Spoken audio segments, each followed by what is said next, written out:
Good evening, Subhash. How are you? Can you Hello, hear me? Chandra. Hi, Hi, how are you? I'm good. How are things with you? I'm fine. Thank you very much for joining, Chandra. Excellent, excellent. No problem. Looking forward to it. Yeah. Thank you.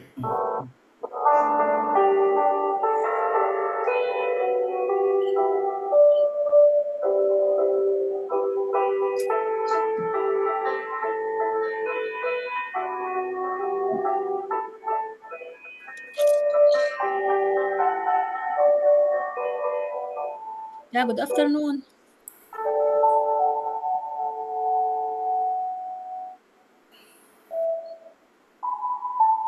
Good afternoon, Professor. Hello, good afternoon, Dr. Iklas. Yes. How are you? Yeah. Thank you very much for joining. Thank you. Thank you.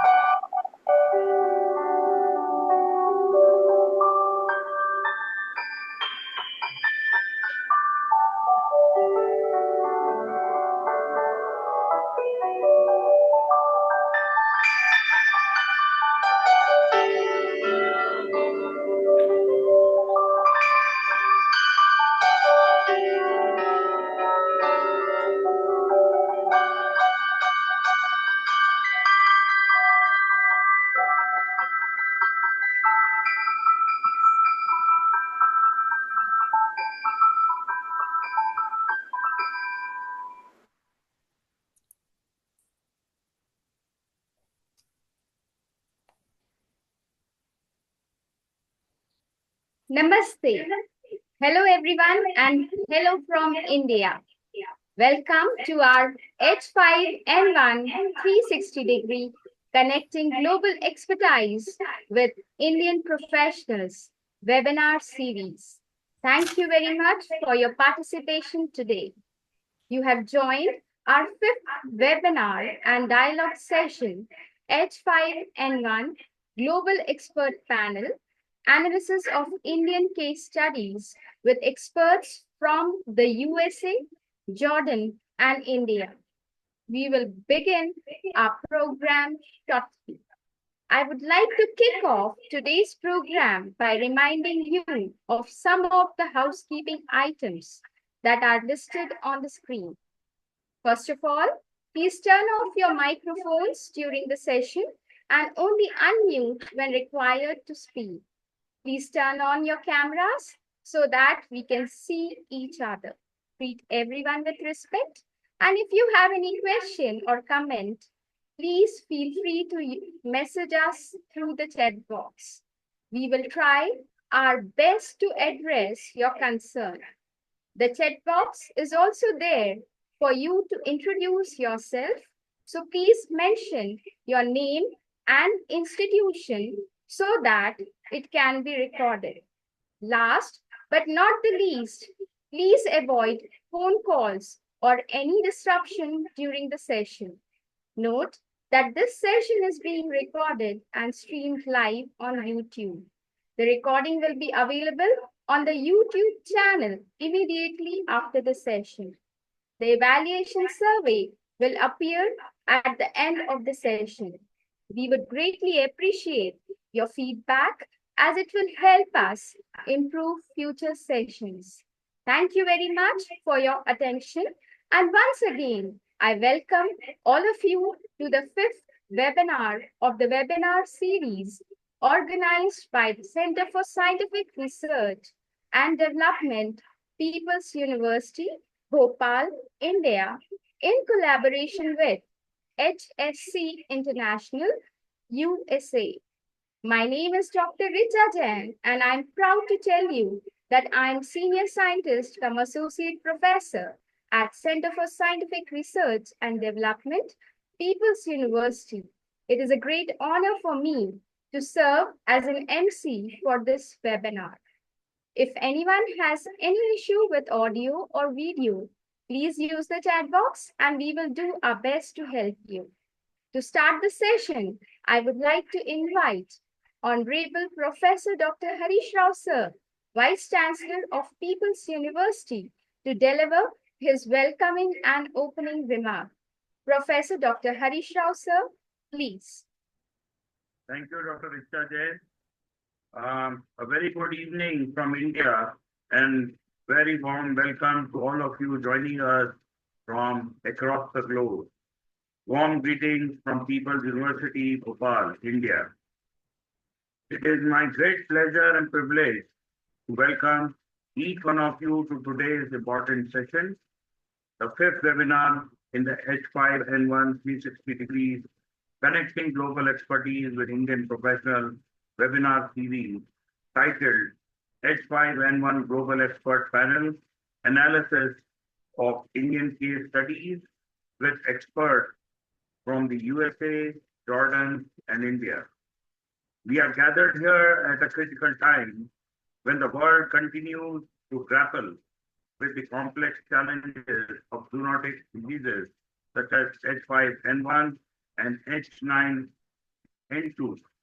The spread of these viruses has reinforced the urgency of global collaboration, timely knowledge sharing, and a robust One Health approach. Today's dialogue reflects all three. I would like to express my sincere gratitude to HSC International USA for their unwavering support and to our outstanding panel of experts from India, Jordan, and the United States who have graciously joined us to share their expertise, insights, and real-world case analysis. A warm welcome to Dr. Sandra Holloway Andre from the University of Maryland, USA. Klaus Elas, One Health and Zoonosis Specialist from Jordan and a WHO TAG member, and Dr. Anita Tiwari from NDVSU India, who not only brings invaluable scientific acumen, but is also helping to bridge research with practice in India. We are equally proud of a bright student presenters from the Center for Scientific Research and Development, People's University, who will be sharing fresh perspectives on regional outbreaks, including those from Maharashtra and West Bengal, and comparative insights.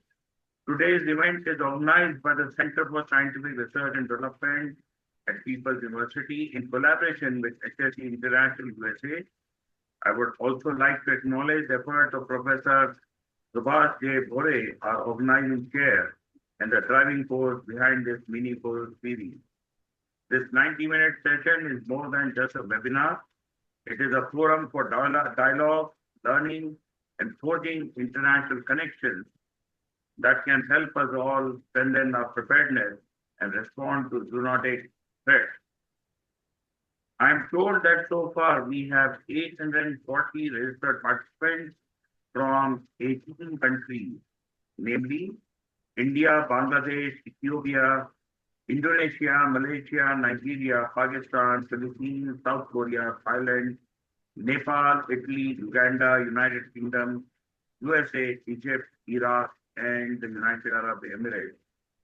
I encourage each of you to actively engage, ask questions, and share your reflections throughout the session.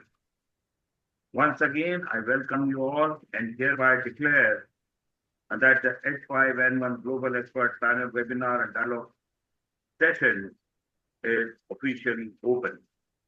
Again, thank you for joining us today. I look forward to an insightful and thought-provoking discussion and wishing you all a productive session and a great immersive learning experience. With that, I hand it over to our MC, Dr. Richa Jain. Dr. Richa Jain, over to you. Thank you all very much. Thank you very much, Professor Dr. Harish Rao, sir, for the welcoming and opening remark. Ladies and gentlemen, this webinar will be moderated by Professor Dr. Subhash Bhore, and it's my privilege to introduce him briefly. Professor Bhore is an educator, researcher, and biorisk management professional with 25 years of progressive experience, including more than 16 years in the academic settings and over 8 years in the biotechnology industry. As an International Federation of Biosafety Associations certified professional, he has implemented many biorisk management related programs in Southeast Asian countries. He also served as a subject matter expert and consultant to international development organizations, including Civilian Research and Development Foundation, USA, and a health security partner, USA, dedicated to building local capacity to improve biosecurity, biosafety, sustainability, and global health security. With this brief introduction, I now invite Professor Bhore to introduce the speakers and panel members and commence the session. Sir, please proceed.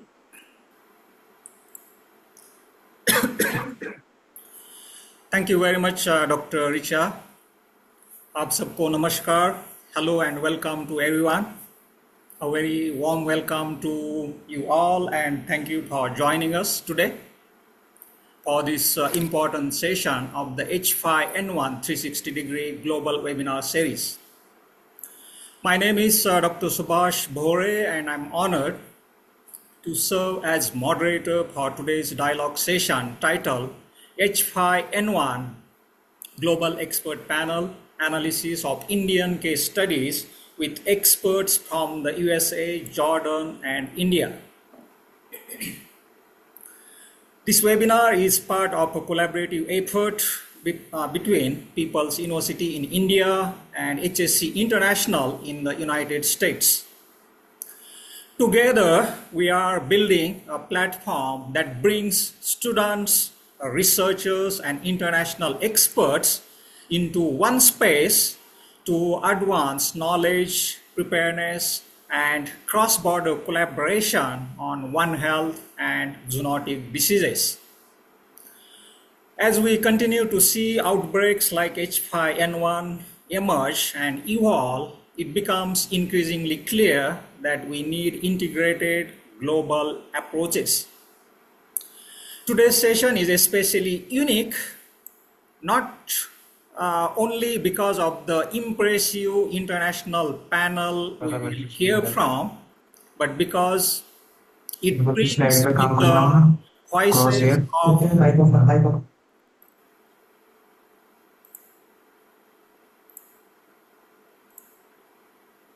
not only because of the impressive international panel we will hear from, but because it brings with the voices of students who are already engaging with the real world outbreaks and contributing meaningfully to this conversation.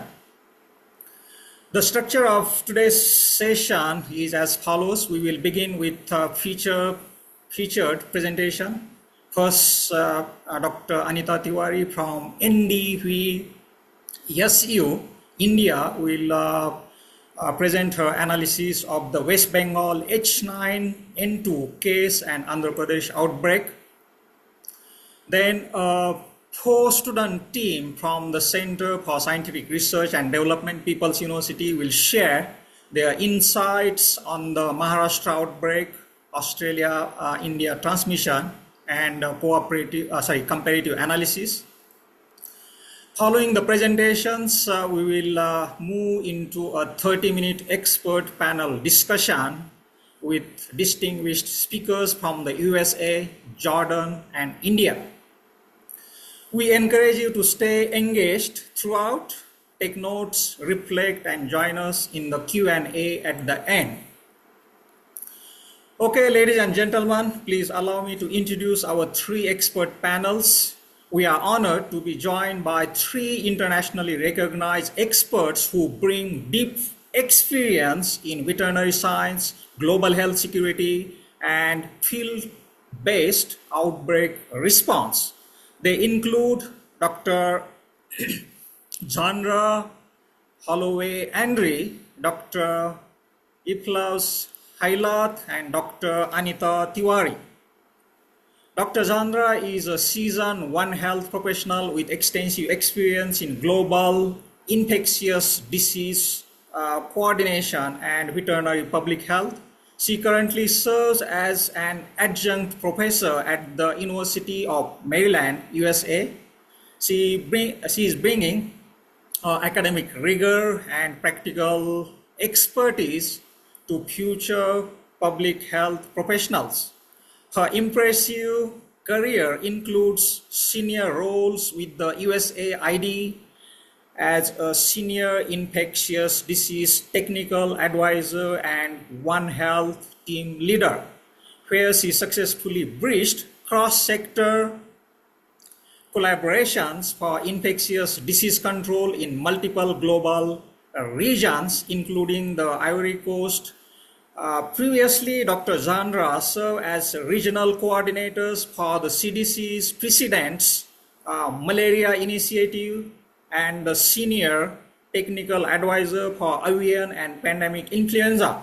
With a proven track record in coordinating effective responses to emerging global health threats, Dr. Zandra brings invaluable insights to discussions on integrated disease surveillance, biosecurity, and preparedness strategies. Our panelist, Dr. Iklaus Hailat, is an accomplished One Health, animal health, and public health international expert, currently serving as an international independent consultant and a member of the One Health high-level expert panel. With over 22 years of dedicated experience, Dr. Iklaus specializes in detecting, preventing, and responding to emerging and re-emerging animal health and zoonotic diseases. Her extensive global experience includes leading biosecurity and biosecurity projects across the Middle East and North Africa region. It's also called as MENA region, including Jordan, Iraq, Afghanistan, Tunisia, Libya, and Morocco, as well as managing brucellosis and anthrax projects in various countries, including Jordan, Iraq, and Pakistan. Dr. Iklaus holds experience in laboratory-based surveillance and bio-inventory projects aligned with international standards by WHO, OIE, World Organization for Animal Health, FAO, United Nations Environmental Program, CDC, and Department of Threat Reduction Agency of the United States.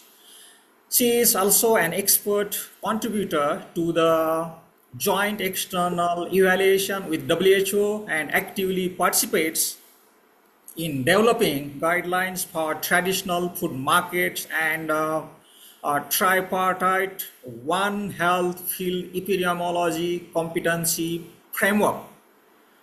She is a certified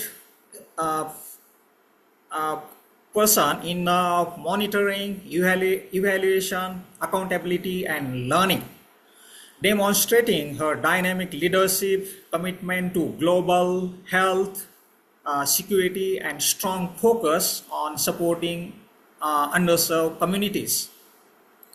Our first speaker and expert panelist, Dr. Anita Tiwari, is an assistant professor in the Department of Veterinary Public Health and Epidemiology at Center for Veterinary Science and Animal Husbandry, Rewa, India.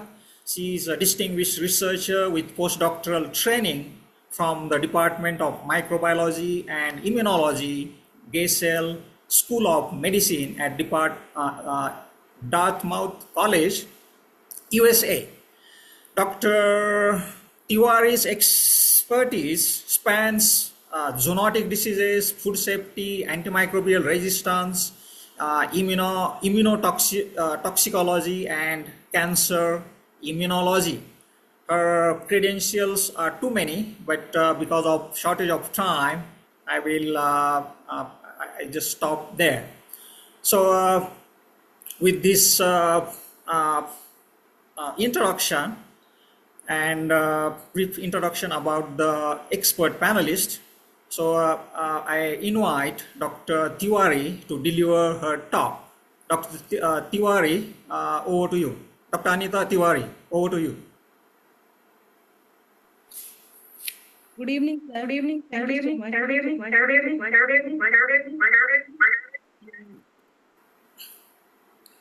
Dr. Anita, you have joined by using two devices. You can mute another device, you know. 1 minute, sir. Dr. Anita, please go ahead.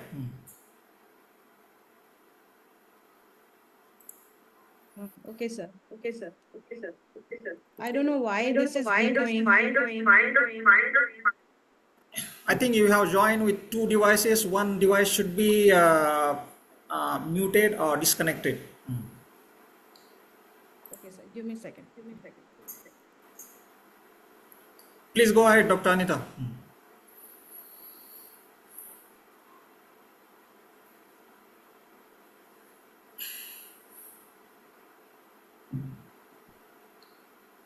Okay. Is that okay now?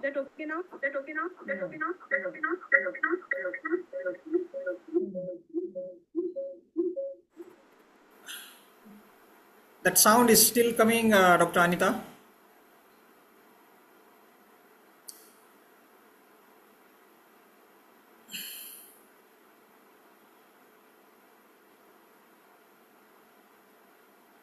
While waiting for Dr. Anita, just to save the time, can I invite Dr. Ikhlas? Please go ahead. You can share your thoughts.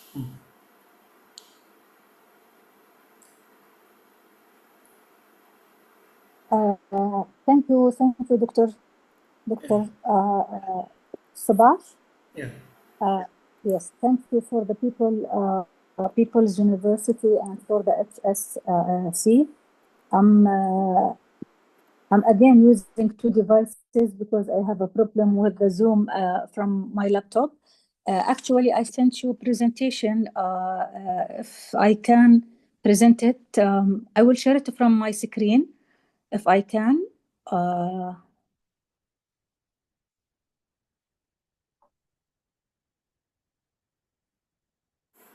Yeah, please let me know if you need help. Yes, I will share it from the laptop and Yes, sure. yes, yeah. So let me just give you a quick introduction about 5 minutes, if it is allowed for me. Yeah, please go ahead. Yes. Thank you so much for this invitation. And actually, I'm happy to go outside our region, Eastern Mediterranean region, and reach also India. As well as in the past, I reached Bangladesh and Pakistan. I think they are near, near to your country. So I will talk about One Health approach in general. And this concept, from where it started from Dr. Calvin Swaby in 1984. He mentioned one medicine that means that animals and people use the same antibiotic or the same medicine. Then in 2004, the term One World, One Health appears by the World Conservation Society, which means the link between animal diseases, human diseases, and environment. And all of us, I think now, we recognize that about 60% of existing human infectious diseases are zoonotic, and at least 75 of these emerging diseases, they are from animal origins. Which means that 5 new human diseases per year appear. 3 of them, they are from animal origin. This is a quick picture about the emerging and re-emerging diseases from 2004, and you can see how much the map is crowded with diseases in all the world. This is in 2017. It is more and more crowded with emerging and re-emerging diseases, and even we cannot read all of these diseases. In 2020, more and more diseases, more crowding the map, so it is difficult to read and to recognize. And at that time, COVID was started. In general, I want the student also to know about the term transboundary animal diseases and transboundary zoonotic diseases. These diseases that can transmit and spread across the border without any license, without any appreciation. Also, they can go from one country to other country, then from one region to other region, then to the whole globe. I want to say something here about the OLIP, the One Health High Level Expert Panel. Actually, I'm honored to be one member of the One Health High Level Expert Panel, OLIP Term 2. And the first meeting was in Cape Town just 2 days prior the One Health Congress in Cape Town last year, September. The Term 1, the OLIP Term 1, they put the definition of One Health. So it is well known, but I want also to focus more on this definition. One Health is an integrated, unifying approach that aims to sustainably balance and optimize the health of people, animals, and ecosystems. Actually, also they put the plant alone. So it is recognizes the health of humans, domestic and wild animals, plant, and the environment or the ecosystem in general. So the approach mobilizes multiple sectors, disciplines, and communities. If we can see the graph on the right side, you can see these pictures, the three, the society, the One Health, the sectors, and the disciplines, and the four important C's: communication, coordination, collaboration, and the capacity building. And the team for One Health consists of epidemiologists, laboratory specialists, social scientists, economists, communication specialists, local leaders, politicians, and statisticians, and other as needed. So why One Health is necessary now? I think because the map that I showed to you, a lot of emerging and re-emerging diseases, the population growth, and the demand for more and more food, more animal protein, the ecosystem disturbances, the climate change, travel and transport, AMR, which considered as one of the global 10 public health threats now, the wet market or the traditional food market, they are all the source and can spread the emerging and re-emerging diseases. So One Health is an evolving, inclusive approach. It can cover emerging, re-emerging zoonotic disease, neglected tropical diseases, endemic zoonotic disease, AMR, food insecurity, food and water safety also, environmental health risk, and there is a lot of risk around these diseases or these steps that we can include. So travel, migration, globalization, urbanization, human activities, climate change, and inadequate public health infrastructure are expanding risk factors. So in general, zoonotic disease, the definition of the zoonotic disease, that diseases which can be transmitted from animals to humans, and we means here by animals could be domestic, could be wild, and could be aquatic. But they found that about 80% of the diseases, of zoonotic diseases, they are transmitted from wild animals. So the source of the zoonotic disease from wild animals is the most common. We have also reverse zoonotic from human to animals, like influenza, H5N1 in pigs, and the cause could be viral, bacterial, vector-borne, parasite, or fungus, unconventional agent like BSE. But here we want to focus on the viruses like rabies, highly pathogenic avian influenza, our presentation or our webinar today about highly pathogenic avian influenza, but there is a lot of important viral diseases, they are surrounding us. In addition to that, there is also socio-economic cost for zoonotic diseases. Each year around the world, it is estimated that zoonosis causes 2.5 billion cases of sickness and 2.7 million deaths. This is according to CDC. And the direct cost of zoonotic diseases over the last decade has been estimated to be more than $20 billion, with over than 200 billion indirect losses or indirect cost. So emerging infectious diseases account for about 2-6% of annual global deaths, which is not easy. I want to mention here our experience from Jordan.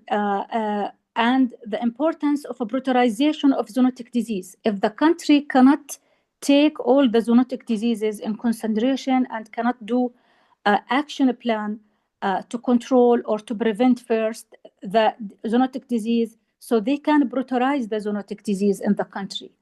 For Jordan, we have a successful example for prioritization of zoonotic disease. So we have the first time 5 diseases, then we do to include 7 diseases. These diseases, after that, we can make an action plan to control these diseases. So we have a plan for H5N1, for rabies, for brucellosis. Other diseases also, MERS-CoV, salmonellosis, leishmania, avian influenza, rickettsia, and brucellosis. This is not just in Jordan. I think all the region around us, they are common at least 3 to 4 diseases like avian influenza, rabies, MERS-CoV, brucellosis. They are endemic in our region.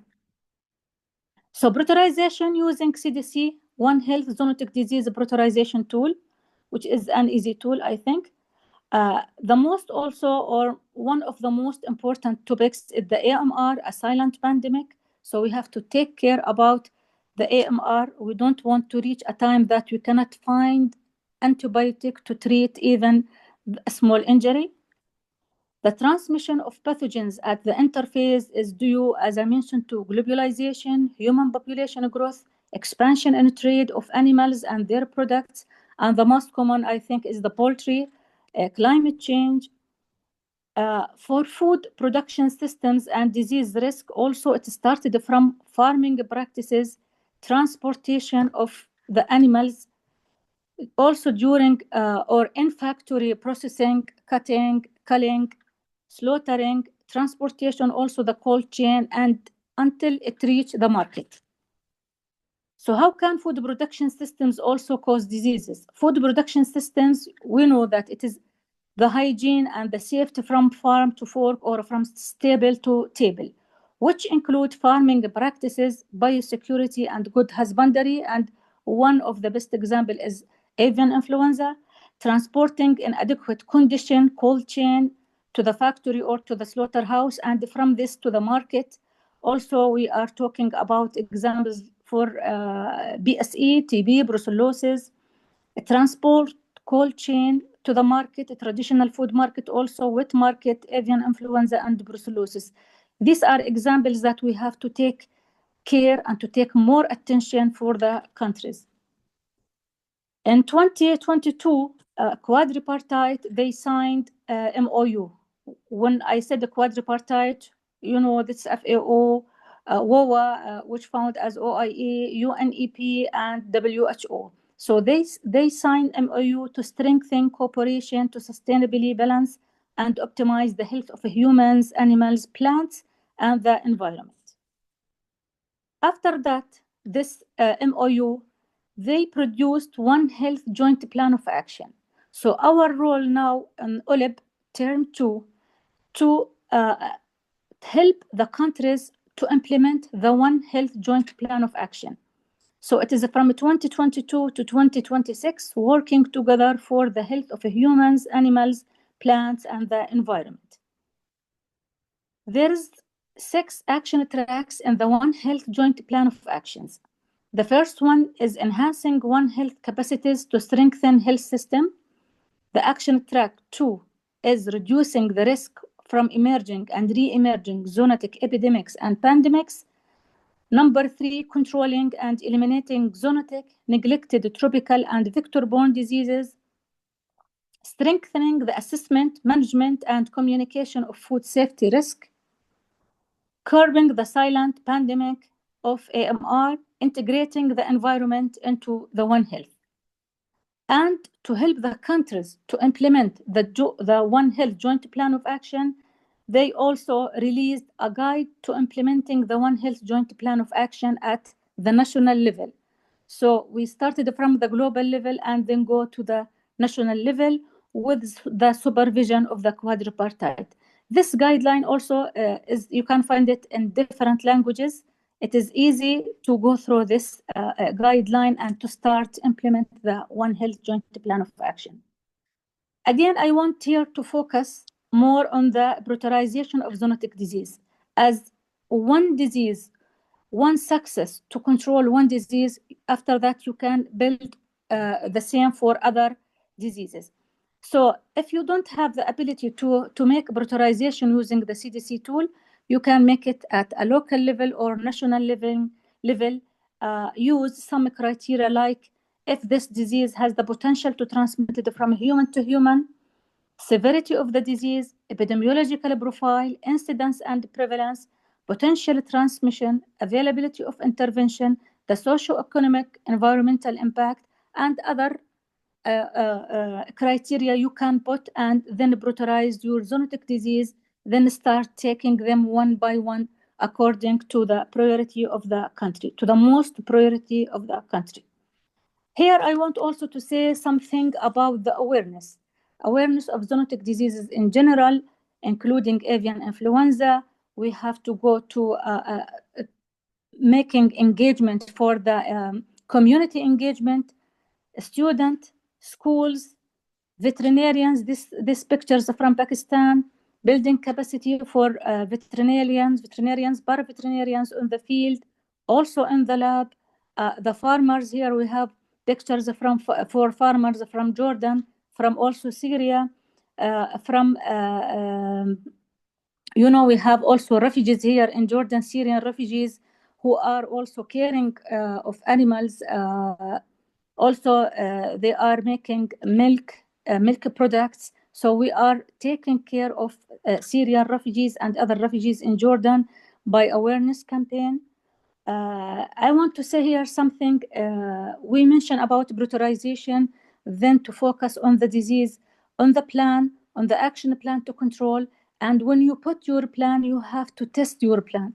So here in Jordan, I want to say something about simulation exercise. We did simulation exercise for avian influenza in November 2022.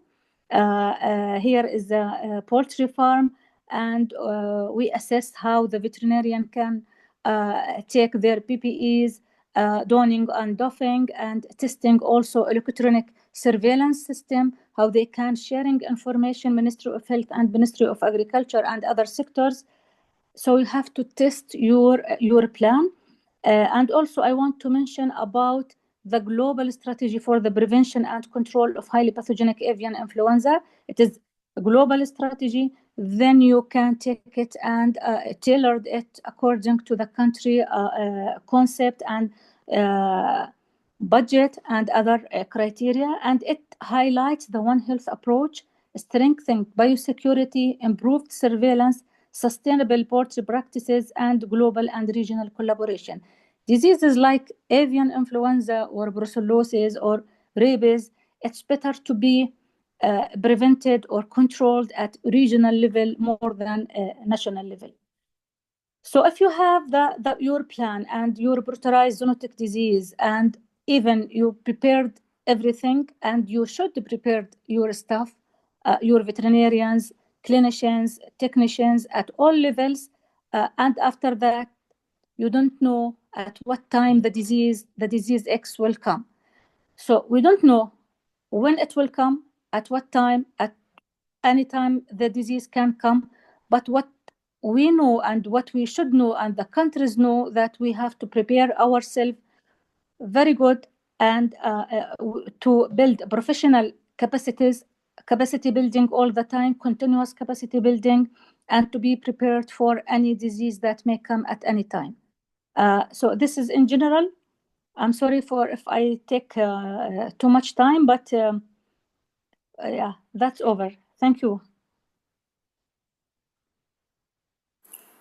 Thank you very much.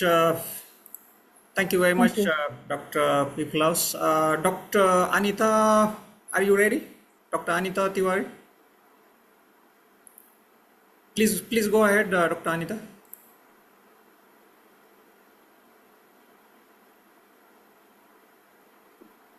Dr. Anita, are you there? Can you hear me now? Yeah, we can hear. So you can share your PowerPoint presentation. You can start. Please go ahead. Okay, sir.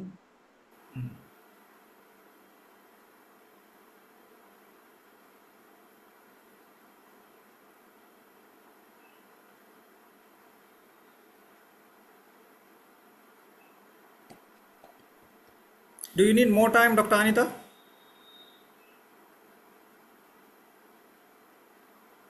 No, sir. Yeah, please share Is it your. now I'm sharing or not? Yeah, please share.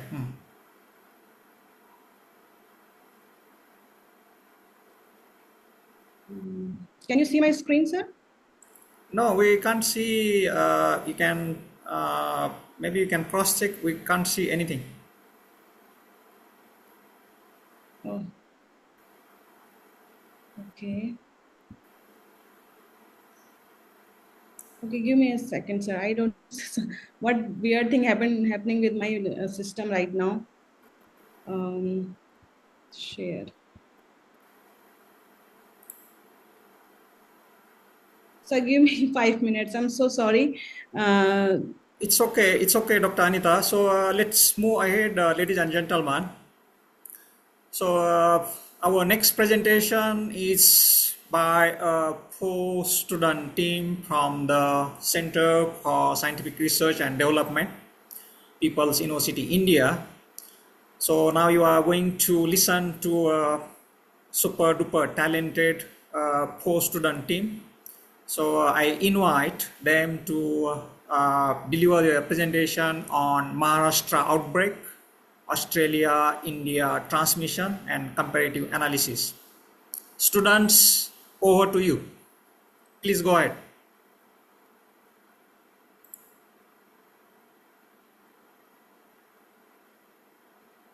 Just sharing the screen, sir. Yeah, please.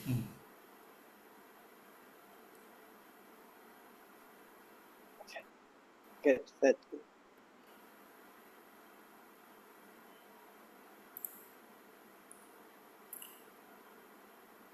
Excellent. Please go ahead. So good evening from India and warm greetings to all respected experts, panelists and attendees from across the globe. Today I am Rishikesh. I'm Atha. I am Kirti. And I'm Rishi Nirvan. Together we are honored to represent People's University, Bhopal in this important dialogue session under the H5N1 360-degree global webinar series. Our presentation today focuses on the three interconnected segments: the Maharashtra H5N1 outbreak, the Australia-India transmission insights, and a comparative analysis of response mechanism. So, for our convenience and better understanding, we have divided our presentation into 6 key sections. First, we will begin with a brief introduction to the H5N1 outbreak, giving you an overview of spread of H5N1 over globe and throughout India. Second, we'll move into the Maharashtra outbreak, discussing how it unfolded and its local impact. At third, we'll explore the modes of transmission, how the H5N1 virus spreads, especially in the context of human and animal interaction. At fourth, we'll look at the Australia-Indian transmission, highlighting the international link and possible transmission routes between the two countries. At next, we'll dive into the comparative analysis and comparing data, responses, and impact in both the regions. And finally, we'll wrap it up with a conclusion summarizing our key findings and insights. With that, let's begin with the first part, represents a global scenario of H5N1 outbreak. As the map highlights, the global distribution of avian influenza virus with its zoonotic potential observed from 1st October 2024 to 27 February 2025. We can clearly see the most intense outbreaks are marked in the red and are concentrated in the parts of North America, Europe, and Asia, especially in the regions like the US, Japan, and Southeast Asia. And each symbol on the map represents a different affected host, including humans, wild birds, domestic poultry, and even mammals. The color codes on the right indicate different virus subtypes such as H5N1, H5N6, H7N9, and so on. The global data reflects how widespread and rapidly evolving this outbreak has been in just few months. It also sets the stage for us to understand the local outbreaks and transmission pattern. Moving forward, let's take a closer look at the Indian scenario of the bird flu outbreaks. This map highlights the distribution of avian influenza cases across various Indian states. The dark red areas indicate the states with confirmed cases, where the orange represents suspected cases, and the bird icon shows where bans on poultry products from other states were enforced. Some major highlights included are Kerala, where around 98,000 birds were killed and H5N1 was confirmed.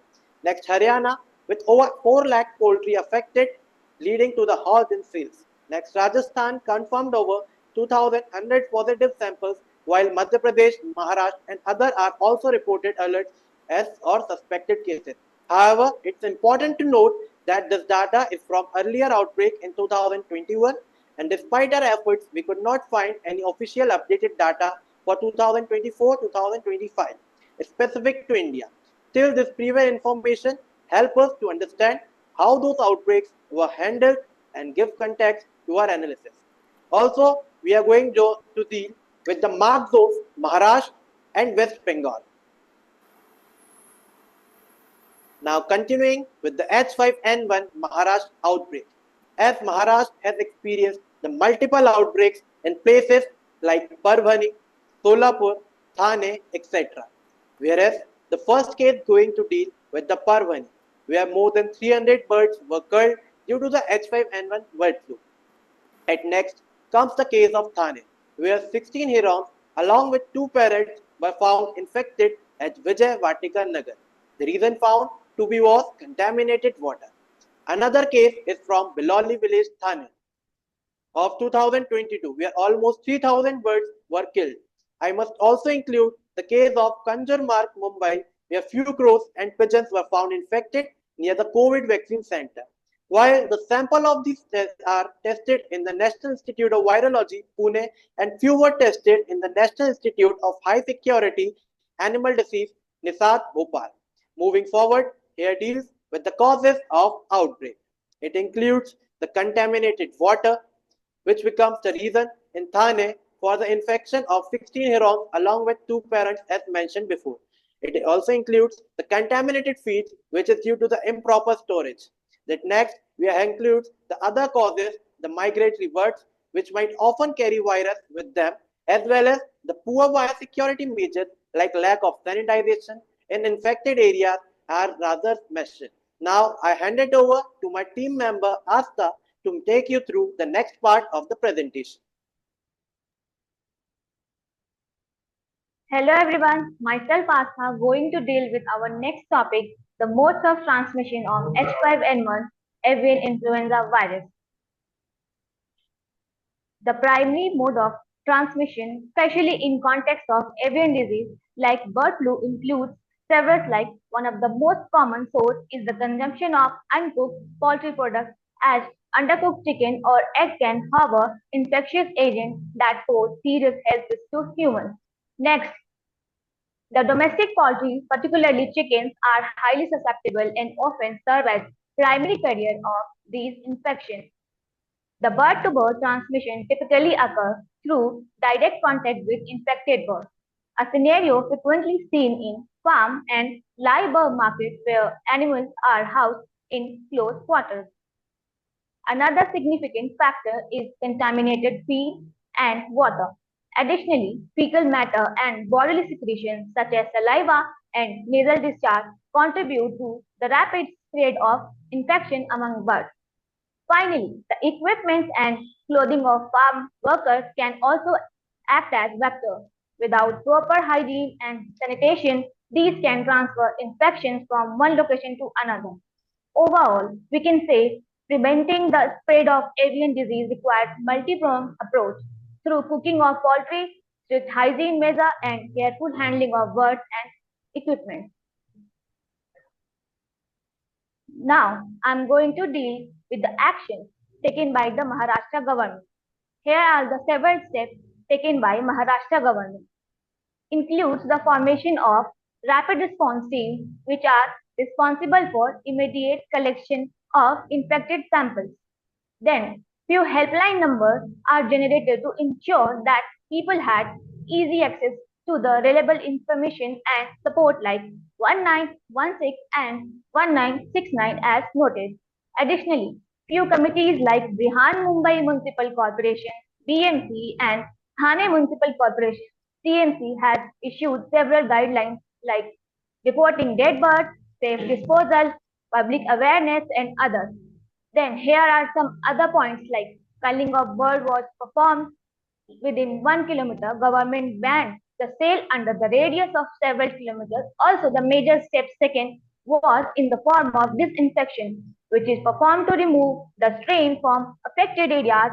The use of sodium hypochlorite and potassium permanganate is done in the form of disinfecting. Now, let's delve into the economic impact as this virus primarily affecting poultry not only for their significant health risks but also cause extensive economic disruption across the various sectors. As shown in our next slide, during the avian flu outbreak, approximately 10 lakh birds from various species had been culled as a containment measure. This led to a significant economic loss estimated at around 4.7 crores. However, the compensation extended by government to the affected poultry farmer was limited to just 1.2 crores. This created a substantial shortfall between the actual market value of the losses and the relief provided, leading the severe financial strain on the poultry farmers community. Furthermore, this crisis triggered a sharp decline in egg consumption across the region. Districts like Nagpur were particularly hard hit, facing both economic losses and a drop in consumer demand, further compounding the hardship experienced by the local farmers. Now I hand it over to my team member Kirti. Kirti, over to you. Hello everyone, myself Kirti. As my team member Astha and Rishikesh told us about the outbreak of H5N1 in Maharashtra, I am going to speak about the outbreak of H5N1 in Kolkata and Australian Indian transmission. While there was no direct avian flu export or import linkage between Australia and India, still genomic studies showed that there is high similarities between Indian H5N1 and the strain found in wild migratory birds that are mostly found in regions of Australia. This connection gained attention after an international concern that brought Kolkata under spotlight, a case of 2.5-year-old girl child. In February 2024, a 2.5-year-old girl visited Kolkata after returning home. She began to develop the symptoms and was hospitalized later in Melbourne, Victoria on March 2nd. The World Health Organization confirmed that the symptoms were of subtype of virus H5N1 after genetic sequencing. Genetic sequencing showed that the strain was 2.3.2.1, which is mostly found in the regions of South Asia, especially in India and Bangladesh. This isolated but a serious case became threat of spread of H5N1 virus among children, which was very rare but severe. Interestingly, there was no reported direct exposure to infected individuals. This case became the first case in travel history in which the exposure was traced to Kolkata. This case put Kolkata on a high alert for taking preventive measures.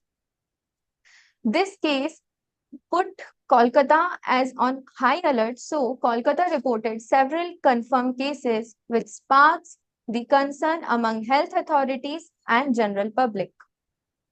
Now, let's take a look at biosecurity and response strategies adopted by our West Bengal government in response to H5N1. One of the first and most critical steps was surveillance and monitoring. The West Bengal government issued guidelines to all the health district officials. Guidelines ensured that to notice any unusual symptoms or sudden deaths in birds or poultry should be reported and investigated as early as possible, as early detection can save everyone's life. Another step was public awareness campaigns. Public awareness campaigns were getting promoted at that time.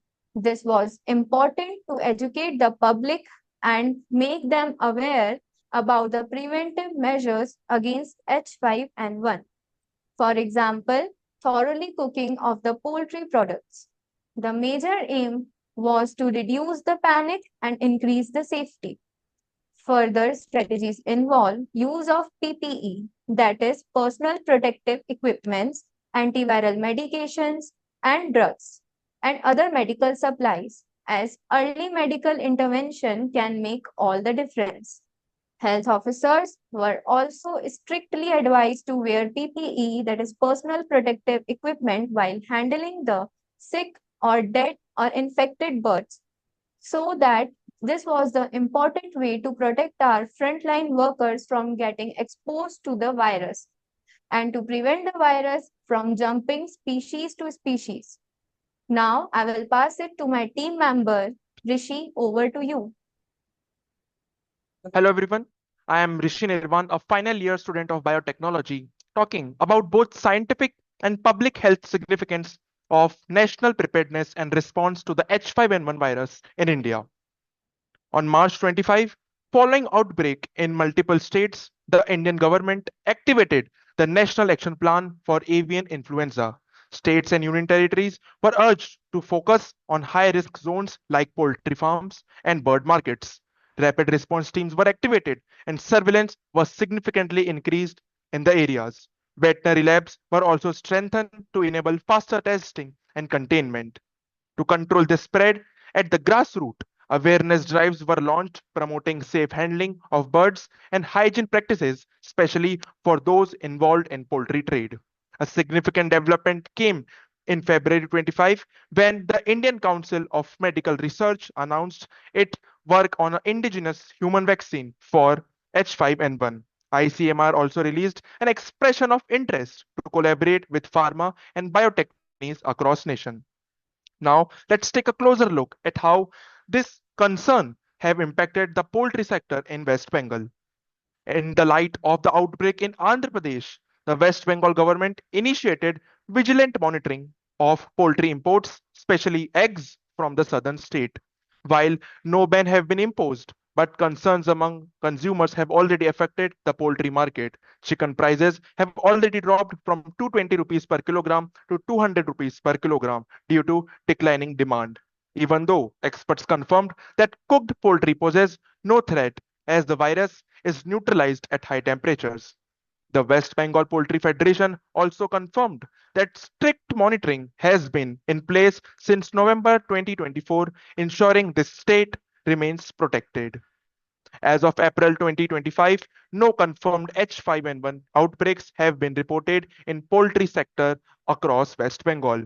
The only linked human case that was of an infant who had traveled from Kolkata to Australia. Importantly, no deaths have been reported so far, keeping the situation under control and contained. According to the reports by World Organization of Animal Health and Indian authorities, the condition of India have been reported on March 2025 that 8 confirmed outbreaks of H5N1 in both farms and backyard poultry. This led to the culling of over 6 lakh or more than half a million birds, significantly impacting small-scale poultry owners. Between 2010 and 2025, India has recorded a total of 4 confirmed cases of H5N1, and out of those 2 result in fatalities reported from Andhra Pradesh and Haryana. Let's take a closer look at the comparative overview between the multiple avian influenza outbreaks in Maharashtra and first confirmed human case in Australia, which was traced back to Kolkata, West Bengal, India. Between 2006 and 2022, Maharashtra witnessed multiple outbreaks with significant case reported in Parbhani, Thane, and Biloli. These primarily affected poultry population with additional bird fatalities, including herons and parrots in Thane, and over 3,000 birds in Biloli. The transmission in these regions were largely attributed to direct contact with infected birds, consumption of uncooked poultry, and exposure to the contained and contaminated environment. In contrast to the Australian case, 2.5-year-old child who traveled to Kolkata in early 24 was diagnosed with H5N1 strain upon returning to Victoria, Australia. Importantly, no direct exposure to any infected animal nor to any infected individual was identified during the child's stay in India. Despite this, the child developed symptoms and was hospitalized immediately and responded well to the treatment, eventually making a full recovery. In terms of Maharashtra, the state focused on public awareness campaign, vigilant monitoring of birth death, and strict biosecurity protocols. This led to the rapid response teams were developed and were actively enforced to contain this outbreak. On the other hand, Australian health authorities responded with enhanced surveillance measures in Victoria to monitor potential spread, although no direct transmission was observed. This comparative analysis underscores the importance of early detection, interdisciplinary coordination, and cross-border collaboration in managing zoonotic threats like H5N1, HPAI. While Maharashtra's outbreak response relied on veterinary infrastructure and containment, the Australian case demonstrated how global mobility can localize zoonotic risk, requiring both national and international vigilance. As we conclude, the re-emergence of H5N1 in India, marked by both fatal human infections and widespread animal outbreaks, serves as a stark reminder that vigilance is not optional but essential. States like West Bengal and Maharashtra have led the way, yet this threat knows no border. We must adopt a uniform nationwide biosecurity strategy. The good news is that there are no sustained human to human transmission for now, which means we are at a stage that this outbreak can still be containable. But prevention cannot rest on the shoulders of one department. It demands a united front, public health sectors, veterinary science, and environmental vigilance working together as the One Health framework. Outbreaks like Maharashtra are not isolated. They are connected by ecology, migration, trade, and policy. Strengthening our surveillance and data sharing framework is the key to the tackling H5N1 globally. Thank you. Before we end, we sincerely thank Professor Dr. Subhash Bhore for his guidance and support. And special thanks to the Center for Scientific Research and Development, People's University, for providing this platform. It was an honor to present these case studies in this webinar and dialogue session. We all are also grateful to the HSC International team for supporting this critical global series. Now, we look forward to learning from esteemed panel and engaging in discussion. Thank you.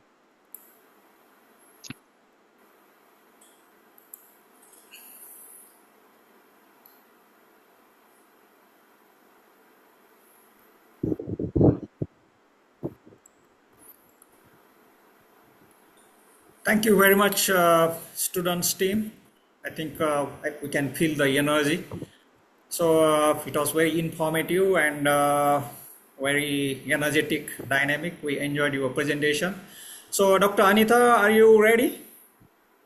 Yes, sir, I'm ready. Dr. Anita, because my suggestion is instead of going through all the slide, why don't you share the overview of your presentation, take away messages from your presentation, then we can go for our dialogue session.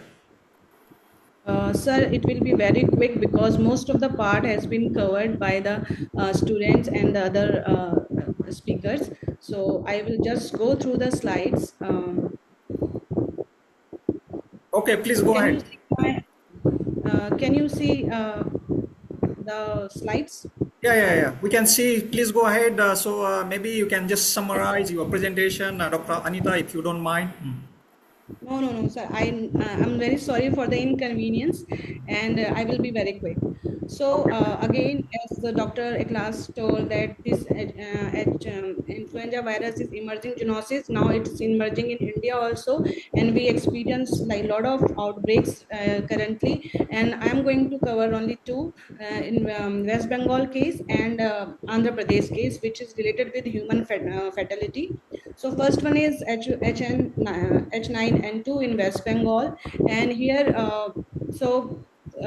we all know about the virus. It's a RNA virus, but this H9N2 and avian influenza virus is a low pathogenic avian influenza virus because it causes mild infection in the chickens. That's how they are categorized. And even though it's mild, but the problem is this has very strong zoonotic potential. It present in the poultry in a silent form, and whenever is the conducive environment, it may become zoonotic, and it also has pandemic potential once there is a just gap of one mutation, and it can cause pandemic also. So this is a very interesting research by Sood et al. In 2021. He found that H9N2 virus, it has mammalian adaptation markers, and these viruses were identified in central western Indian wetlands. So that's what I was saying. There's a just gap of only one mutation, and we are not very far away from the pandemics because of the H9N2 avian influenza virus. So first case overview is in 2024 in West Bengal.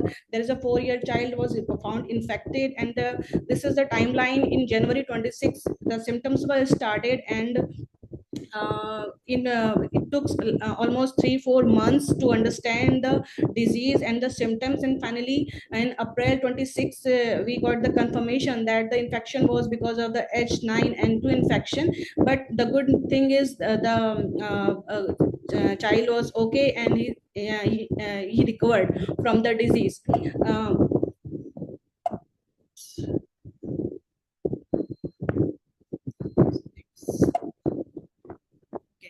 So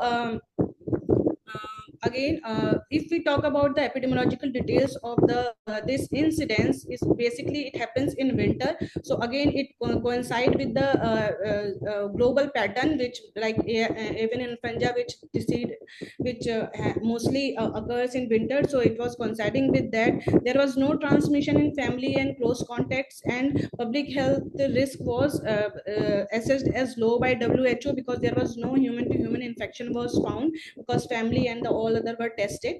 And in the laboratory findings, this was confirmed in National Institute of Virology. The important thing is genetic characterization. When the genetic characterization of the virus was done, it was seen that it has avian backbone. The virus has avian backbone, and there is no mutation. The good news is, and there is no human adaptation or antiviral resistance. So again, this virus is still low pathogenic virus, but we never know when influenza gets mutated.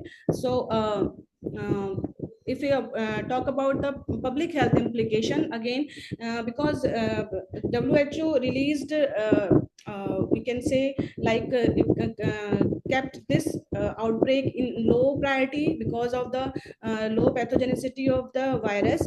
But again, it needs surveillance because the West Bengal is the endemic for avian influenza, and this HN92, there are several reporting of the several outbreaks of HN92. So therefore it needs constant vigilance. It's not like when there is outbreak and then we are going to we have to prepare beforehand, as the Dr. Eklas said. So again, need a robust surveillance system. Poultry industry should be monitorized for this. There is occupational exposure because of this virus also. So all these things should be keep in mind. Again, we need one health perspective because everything is now under one health. We all are connected. So as this is also covered very well by the Dr. Eklas. Again, as request of the Dr. Bhore, I'm coming to the conclusion.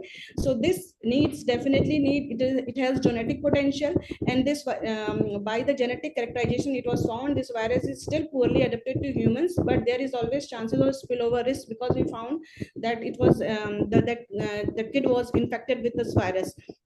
It highlights the importance of poultry hygiene, especially in rural households, because commercial setups are all managed, but the rural households, backyard farming, these are still under it needs still more like management. Okay. So another case. I'm going very fast, so I'm sorry for that because of time constraint. So case study 2 is, this is the interesting case because there was a death in this outbreak. It happens in Andhra Pradesh, and it's very unfortunate case. And if we see H5N1, it is prevalent in West Bengal. There was several poultry outbreaks were already going on in in Andhra Pradesh at that time, at this time. So this is a quick overview, but I can share the PPT with you if you want, but I'm not going to in detail. Again, the H5N1 virus, so this is important because this is a highly pathogenic virus, and this is it causes high mortality in chickens and almost 50% mortality in humans. So it comes under a high mortality, high pathogenic classification. And this HANA glycoproteins, which is found in this virus, they have high mutation rate. So there are more chances of mutation and coming up to like more virulent strain. And this case overview I'm going to share here. The recent zoonotic spillover of H5N1 in 2-year-old girl. She was from Palnadu district, and she was started showing symptoms on February 29, 2025, and with less than 1 month, she unfortunately she died. And this is the with this is the second case where there is death occurred because of H5N1. So you can we can understand the pathogenicity of this virus. Now this is the timeline of events, as I told, like within 15 days the virus did it affected the child very seriously, and she died. And in March 28th, we came to know the reason was H5N1. So it was very quick. The virus is very aggressive, and we have to be prepared very very robustly, so that if there is outbreak, we can do very quickly, so that we can save our poultry, our human who are exposed to this. Now epidemiological details. Again, there was no okay.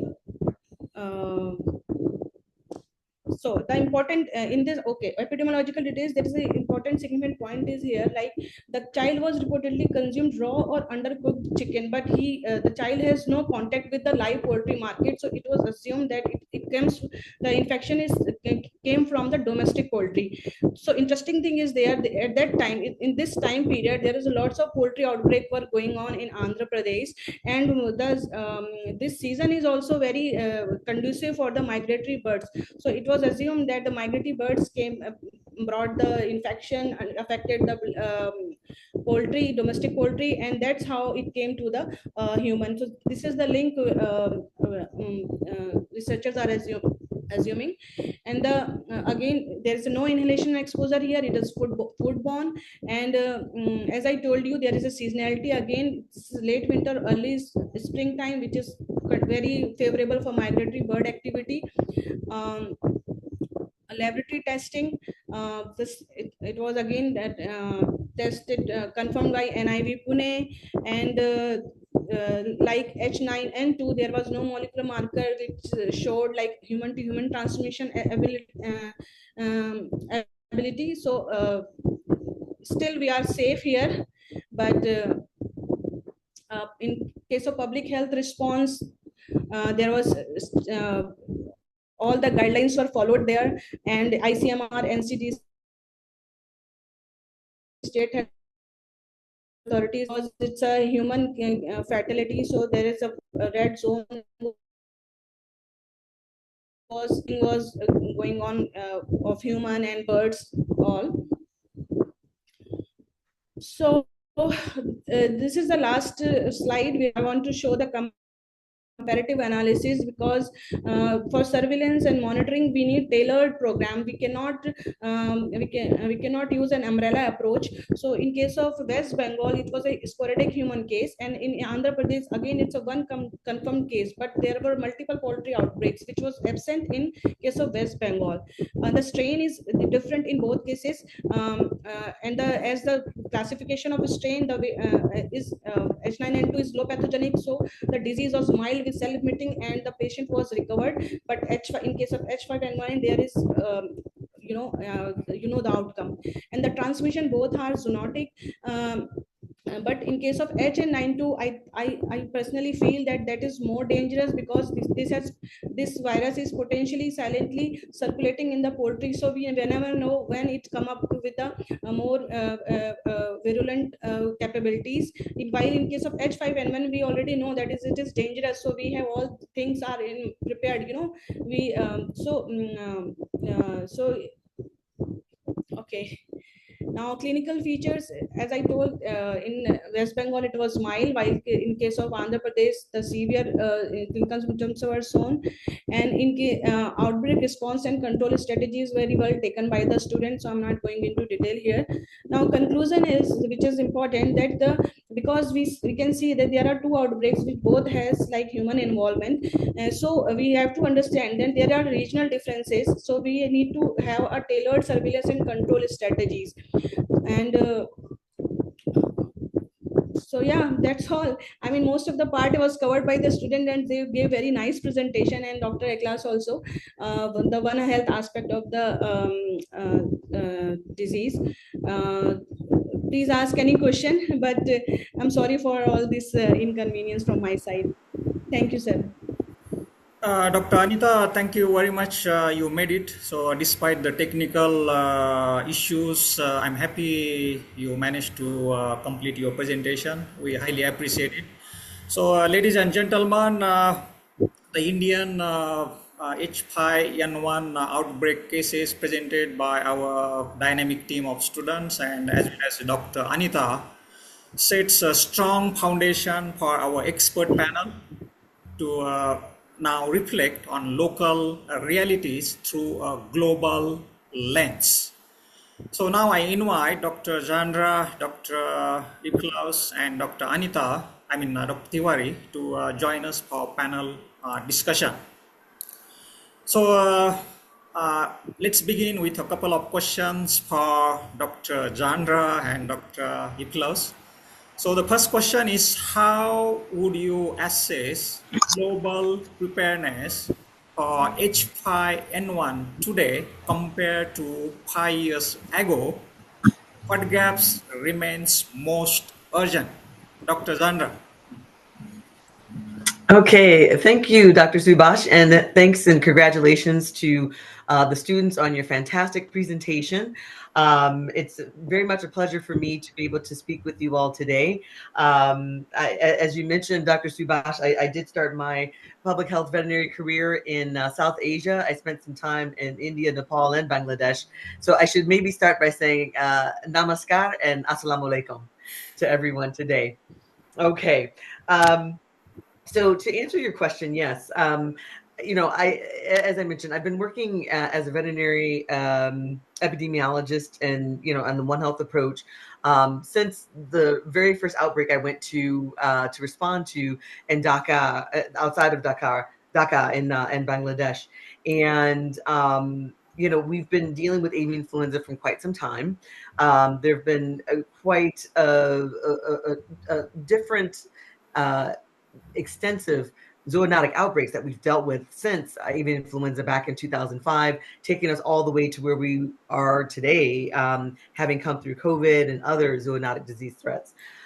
During that time, I would say it was back in 2015 when the United States and other countries, an international effort was put forth to really address this issue of having global health security and having preparedness to be able to detect and identify, detect, respond to these emerging pandemic threats such as zoonotic diseases and AMR. Antimicrobial resistance, as I think one of our speakers spoke about earlier today. With this concerted effort in capacity building and many countries gaining additional capability through these collaborations and these partnerships, I would say that we have gained good progress in our preparedness efforts.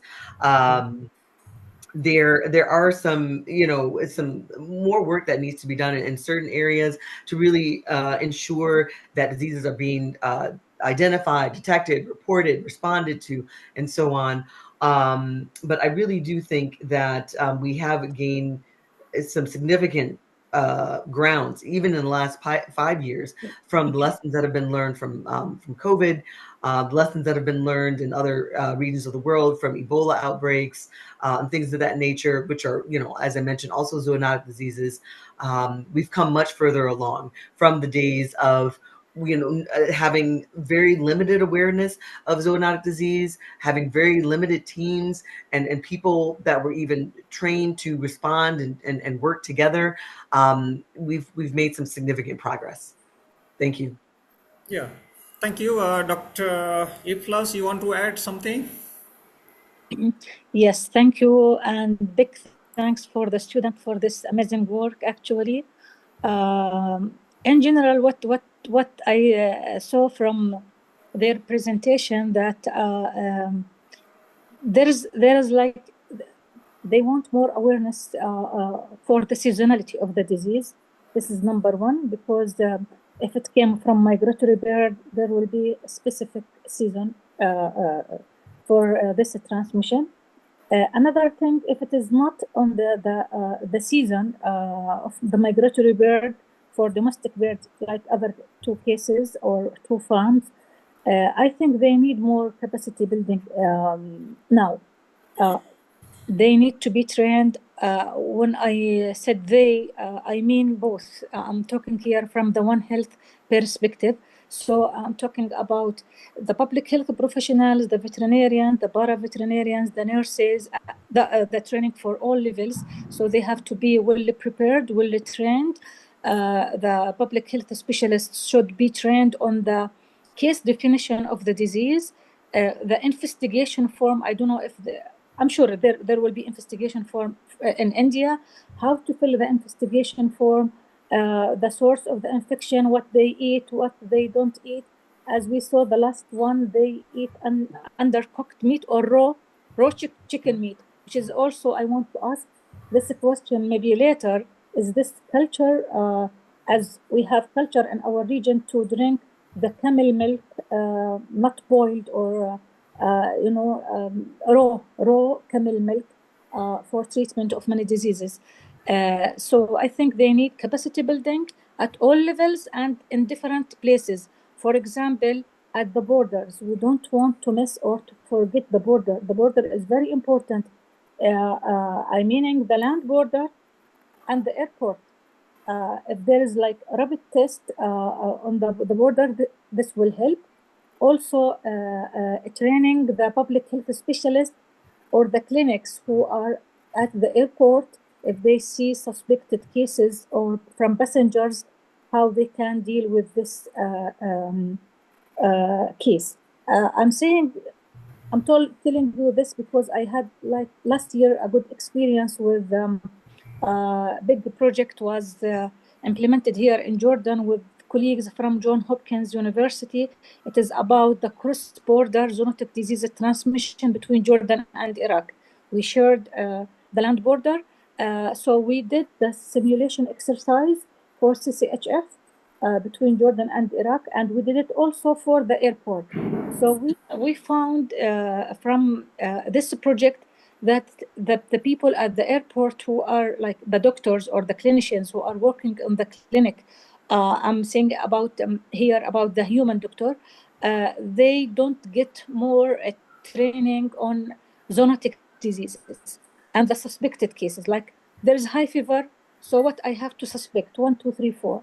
What test that should I do? If there is like rapid tests for this disease and this, like rapid test maybe for avian influenza, rapid test for CCHF, rapid test for a list of rapid tests that should be available on the airport. It can help the primary detection or diagnosis. Sure, it needs to be confirmed in the lab with like PCR or other tests. This is also one of the most important. I think also the sampling, how they can take the sample transfer the sample, testing the samples. Also, the vaccine, they mentioned that they produce indigenous vaccine. So did the vaccine used in all poultry farm or just if there is an outbreak? I want to ask the student this question about the vaccine for H5N1. Is it, and it is for human or for poultry? I think Dr. Ikhlas, we will get back to students later on. So we'll ask the students. Okay, thank you very much for your answer. Dr. Jandra, the next question is, what practices from one country's surveillance or response systems do you think could be beneficially adopted elsewhere? Dr. Jandra. Okay, thank you. And as I mentioned, I've had the pleasure and the honor to be able to work not only in South Asia, all over Africa, as well as Latin America and the Caribbean, through my work either with the U.S. Centers for Disease Control or USAID. And there have been practices and best practices and lessons learned from many of those countries that have endeavored to increase their capacity to deal with zoonotic disease threats and antimicrobial resistance. So there are a couple of things that I want to actually highlight.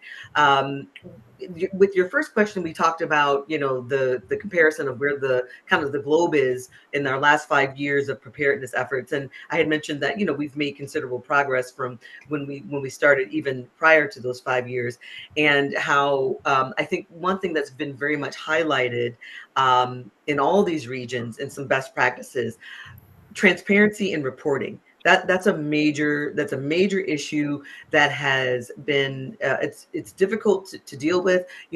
Different countries have different influences that really determine how transparent they're going to be in terms of reporting disease. In a case of avian influenza, as everyone has noted here, the economic implications, the consumer confidence implications, those are very serious when we talk about the transparency in reporting. And so some of the best practices that I've seen in countries in various regions of the world, having real data, real transparent approach to reporting and identifying and announcing that there is an issue or there is an outbreak of zoonotic disease, whether that be in animal populations or in human populations for that matter. Also, another very good best practice is really something that I think the students actually pointed out in their presentation when they talked about how the community was involved in the surveillance efforts. There's a lot of work to be done, of course, within different ministries, different departments. When you look at the global and the One Health approach, where you have in human health, animal health, and environmental health, and the need for those technical experts to exchange information, to collaborate and exchange data. Also, because events happen on the ground in communities, it is very important to have community-based surveillance efforts. So you need to bring in community awareness. I think the students and another presenter also highlighted the fact that awareness is a major point of being able to understand what's going on in the communities, understand what needs to be responded to, understand what actions need to be taken place. So I would say those two things. One more thing, those rapid response teams, having trained personnel to actually go out after you've had a signal that something is occurring. So these outbreaks, they need to be confirmed before any actions is taken, and there's a whole suite of capacities that need to be in place to be able to identify, to be able to confirm disease. But again, having people in place that are trained to be able to respond safely, so those people aren't being infected and becoming cases in those outbreaks that they're responding to. I think those are very important aspects. So again, transparency and reporting, having communities involved and that participatory approach and surveillance, as well as having capacity for response from the technical aspect, whether that be, and there are multiple actors within the One Health approach, multiple sectors that need to be involved. And I think that's also very important. And I've seen that in different regions, and I feel that could be exported to other regions so we can continue to improve our global health security. Over. Yeah, thank you, Jandra. Dr. Iplas, you want to add something? Yes, actually, Dr. Sandra mentioned everything, but what she said, all of this is this under the One Health umbrella. So the solution or the One Health is the One Health approach, I think, will resolve or dissolve all the problems if we use it properly. And in addition to that, the integrated surveillance. The integrated surveillance is the things that Dr. Sandra mentioned, and how to share data on time, on real time, and transparency, even collecting sample together, how to notify if we have human cases, and filling the investigation form and see if dealing with animals or not, how to notify the animal sector, and the opposite, if there is positive case on the animal side, how to notify the public health, the family, the people, the children around this animal cases. So it is integrated surveillance, investigation form, also filling the investigation form properly. I want to say something about the integrated surveillance. Even if it is electronic, I know it needs a lot of time and need money, but if it is electronic, integrated surveillance will be very helpful in zoonotic disease. Yeah, thank you very much, Dr. Iplas. Jandra, we have two specific questions for you. Because you have led the cross-sector coordination through USAID and CDC. Question is, which models have proven most effective, and how could these approaches strengthen India's preparedness? Chandra. Okay, thank you, Subhash. I think there's a very much the investments that are made in strategies to advance our work, extremely important. I think in my work within the U.S. government, working with, as I mentioned before, the different ministries and different agencies that are part of the One Health approach, and really having those interagency initiatives as a strategy to deal with One Health issues, especially zoonotic diseases and antimicrobial resistance. That is very important from that kind of overall public sector governmental approach to these diseases, understanding how the ministries have different comparative advantages, how to bring those, to highlight those, and to better coordinate. I think, as Dr. Eklas mentioned, being able to have integrated surveillance systems, it's all built upon having these partnerships and trust between these ministries, between these different stakeholders, so that information can be shared, actions can be taken as necessary.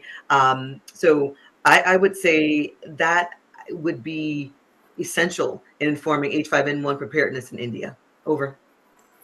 Yeah, so the second question, Dr. Chandra, in your academic role at the University of Maryland, how can institutions better prepare students for real-world One Health challenges? Chandra. Thank you again. Okay, thank you. Very good question. Considering, yes, the work and the role that universities can play in preparing the next cadre of One Health practitioners, very important to identify those linkages. Universities, I think, play a very unique role in the fact that a lot of the work that could be done at the university level is pre-service, or when you have students before they could be aware and informed and understand where those career paths lie and where those opportunities lie for them. I think that universities like the University of Maryland has many opportunities for project-based learning, so that advances not only concepts but also your competencies when you're working through these projects and working through real issues. Research practicums, I think that also helps students really have a hands-on approach to understanding what's going on in the field, what's going on the ground, and what are real life issues. The collaborations that universities have with within other universities and forming university and networks, I think that's also very important to allow for students to really be prepared to come out of university and directly contribute to the work that we're doing in the One Health landscape. University of Maryland also has things like global health certificate programming. I think other universities could also have ways to recognize those investments and the advancements and the concepts and the competencies that students have learned by having not only degree programs, but certification programs that also really highlight, okay, these students have these types of, they've mastered these concepts, they've applied those competencies. And so not only do you have that degree that shows that you've gone through that didactic learning and you understand the methodology and the concepts, it's these other hands-on experiences such as certification programs, project-based learning, research practicums that really allow students to have that hands-on experience and really start to really understand the dynamics of dealing with emerging diseases and antimicrobial resistance in a real world setting. I could go on. I know we're a little short for time, but I'll leave it at that. And I'm sorry, just one more point. Also, being a part, as I mentioned, being a part of university networks so that students from different universities can also exchange information, experiences, and so on, whether that be through research projects and so on.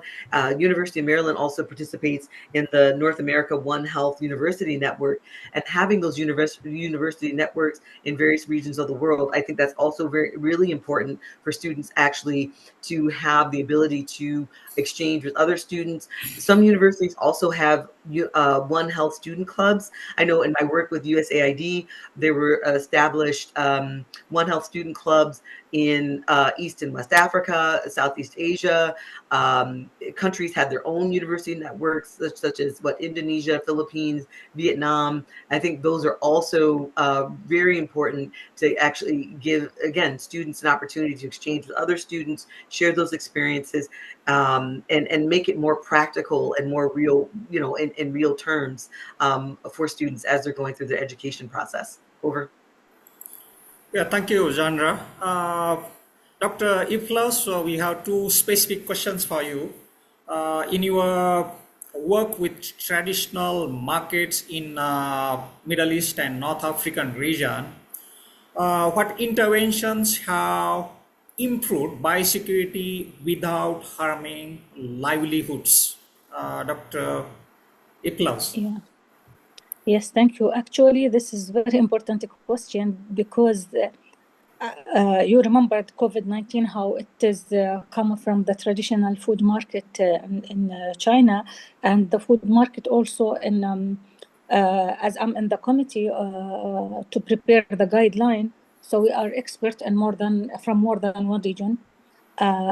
We discussed how we want to write this guideline to organize this market, and from the discussion we found that this market is not just for animals, so they can sell like live animals, meat, even spices, sometimes clothes, sometimes they slaughter the animals or they kill the animals on the spot on the same market. So it is a spot for diseases. If the disease is present in this animal or in the chicken, uh, many things we have to take care to increase the biosecurity of this food market, or we call it in some region like open market. Some countries call it traditional food market or food wet market sometime.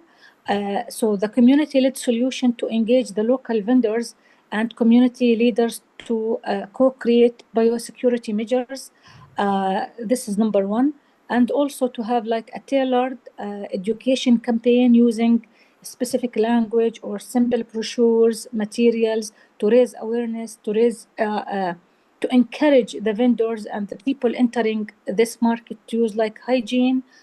Also the infrastructure, we have to take care about the clean water to be available in this market, and to dispose, to have like dispose system after slaughtering the animals. You know, there's feather, there's blood, there's many waste. So we have to take care about this waste, like waste management system at the traditional market. And if we can to have also incentives program for the vendors or for the owners who use these biosecurity measures, that can help also.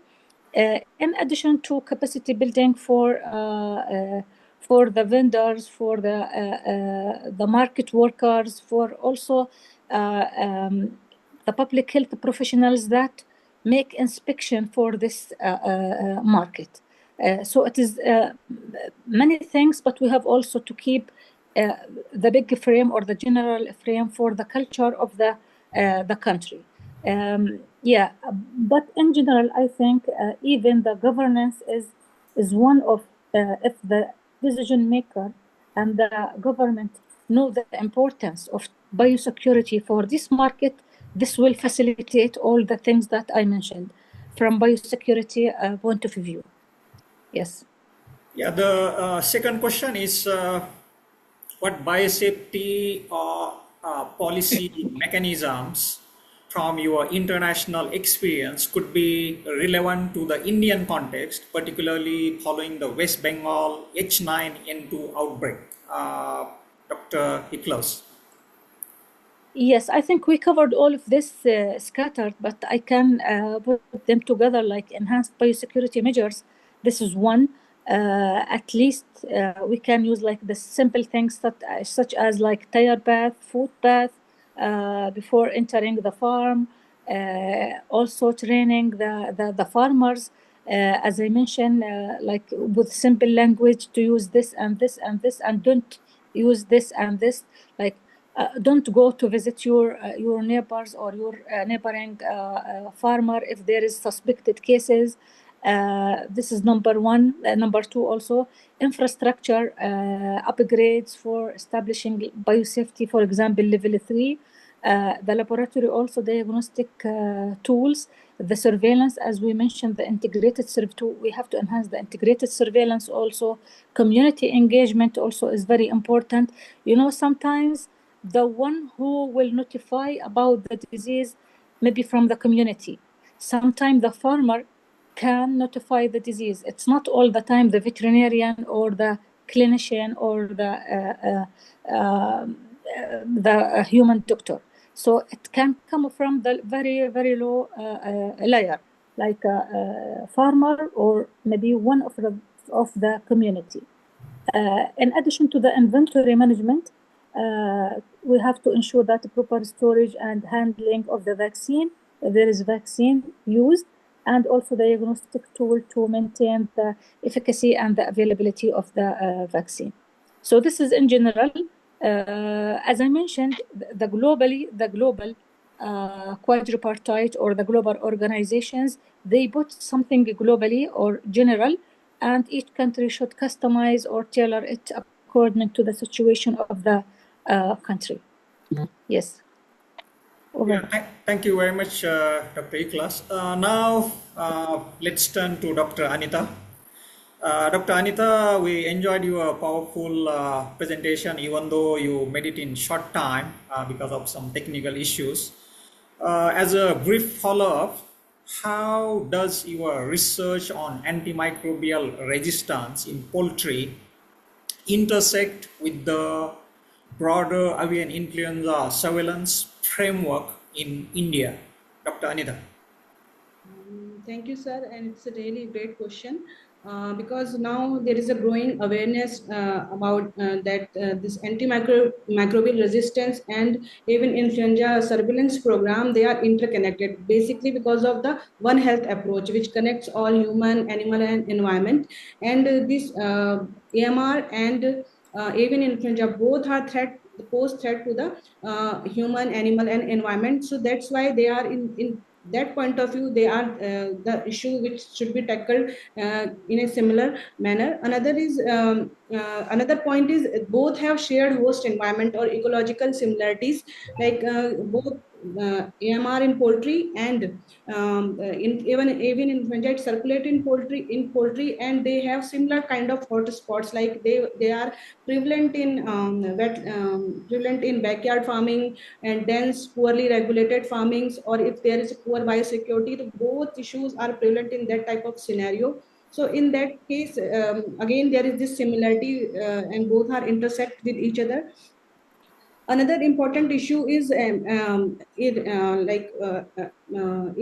or inadequate use of antimicrobial agents in the poultry, which we use for as prebiotics or probiotics. But these AMR, complicating the outcome of the avian influenza. It hampering the disease outcome because of the co-infection, or it affecting the immune system of the poultry. So the disease may take a different type of pathway. So this is another important point. And both AMR and avian influenza is a global problem, and they both come under the umbrella-ship of the One Health approach, and all the international and national like WHO, FAO, and the GOHA, all are concerned about AMR and avian influenza. Another point I can think of, like for both the testing or surveillance of AMR and avian influenza, we need the poultry samples like local swabs, environmental samples, or feces, and these samples can be used for tracing both type of diseases. So the labs which are particularly working on AMR or particularly working on AI, avian influenza, they can integrate their activities, and the same sample can be used for the tracing of the antimicrobial resistance as well as avian influenza. So so these are few points where I can see there are there are so many similarities between this AMR and avian influenza, even though one is one is bacterial and another is virus. But because of the One Health approach, we can handle them we have, like, there are so many commonalities in between both of them. Okay, thank you, Dr. Anita. There is one common question to Dr. Anita and student team. Question is, how does the Maharashtra outbreak compare with other regional patterns you have observed? Maybe we can start with anybody can jump and answer the question, either student or Dr. Anita. Okay, maybe we can start with Dr. Anita. Okay, go ahead. You are smiling. Yes, sir. I mean, students should take the first chance because, of course. So in what I observed, there is a difference. There are some similarities and some differences is there. Like if we talk about the seasonal difference, similarities in case of Andhra Pradesh and West Bengal and Maharashtra, the season were like from December to March and like post monsoon season, and these seasons are basically very conducive for migratory birds. They come here and they again we know that these migratory birds are the like reservoir. So this was the similarity here. And if we talk about the difference, there was definitely strain differences there. H5N1 was reported in case of Maharashtra as well as in Andhra Pradesh, while H9N2 was from West Bengal. And one another important difference is there is like in Maharashtra, mostly poultry sector was involved and it was commercial setup. While in case of Andhra Pradesh backyard farming was mostly found at involved in the outbreak.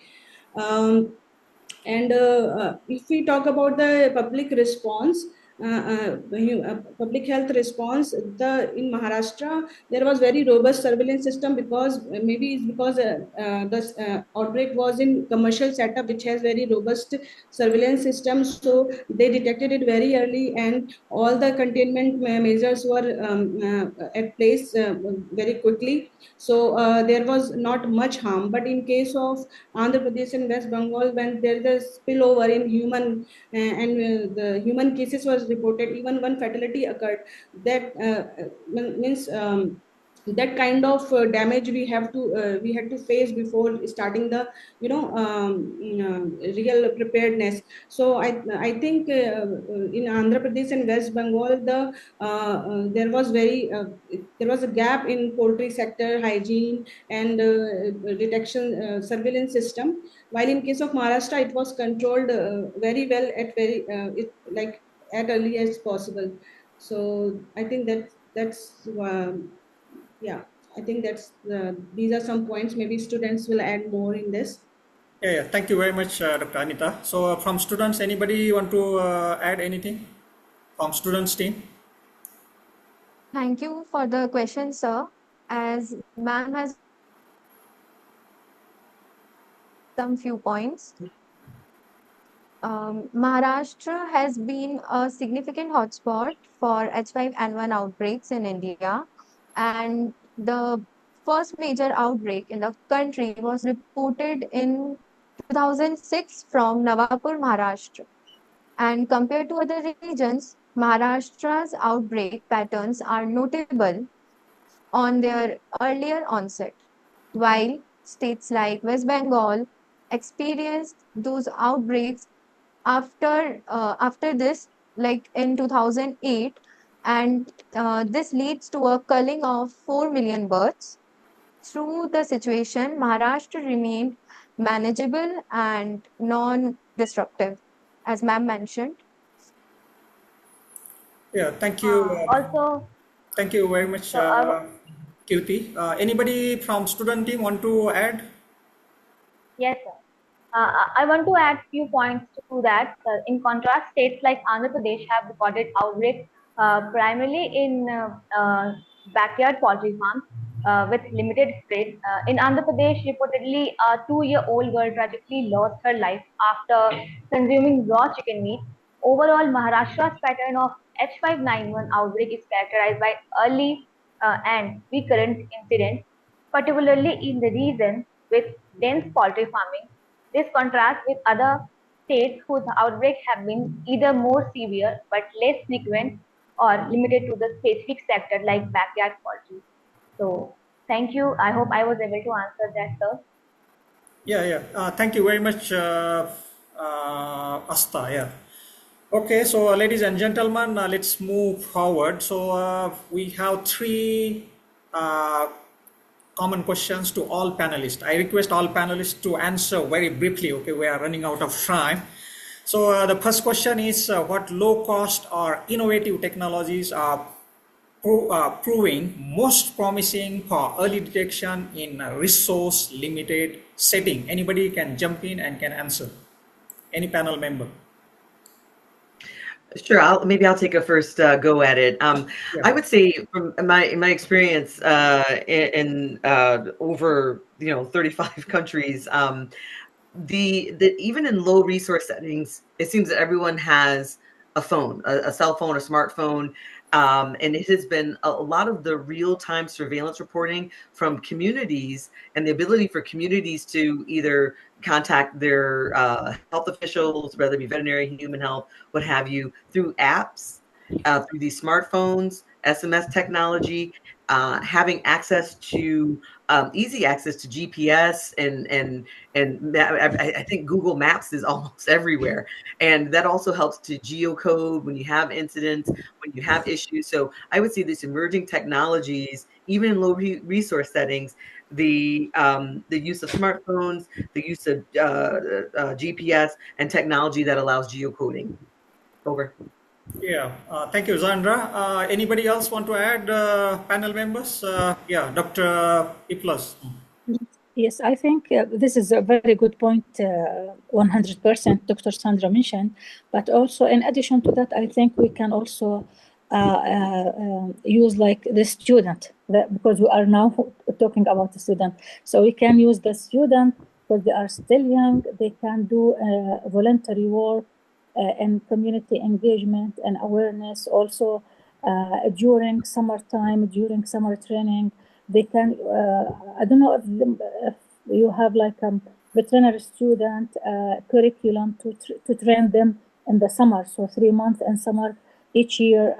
It will be very good to train people to go to the farms so they can do like simple investigation by clinical science, train the community, and each student, they can train the surrounding community around him or her. So this is also another thing. In addition to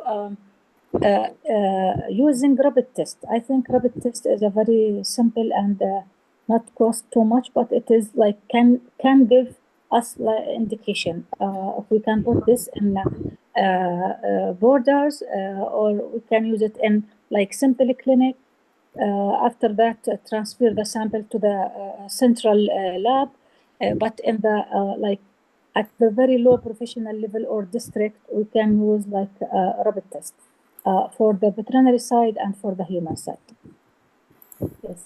Okay, thank you, Dr. Oh, Iplas. and sorry, if I could just add one more thing, something that I actually saw in India that was used in a project, drone technology to collect samples and to bring them to the lab quickly.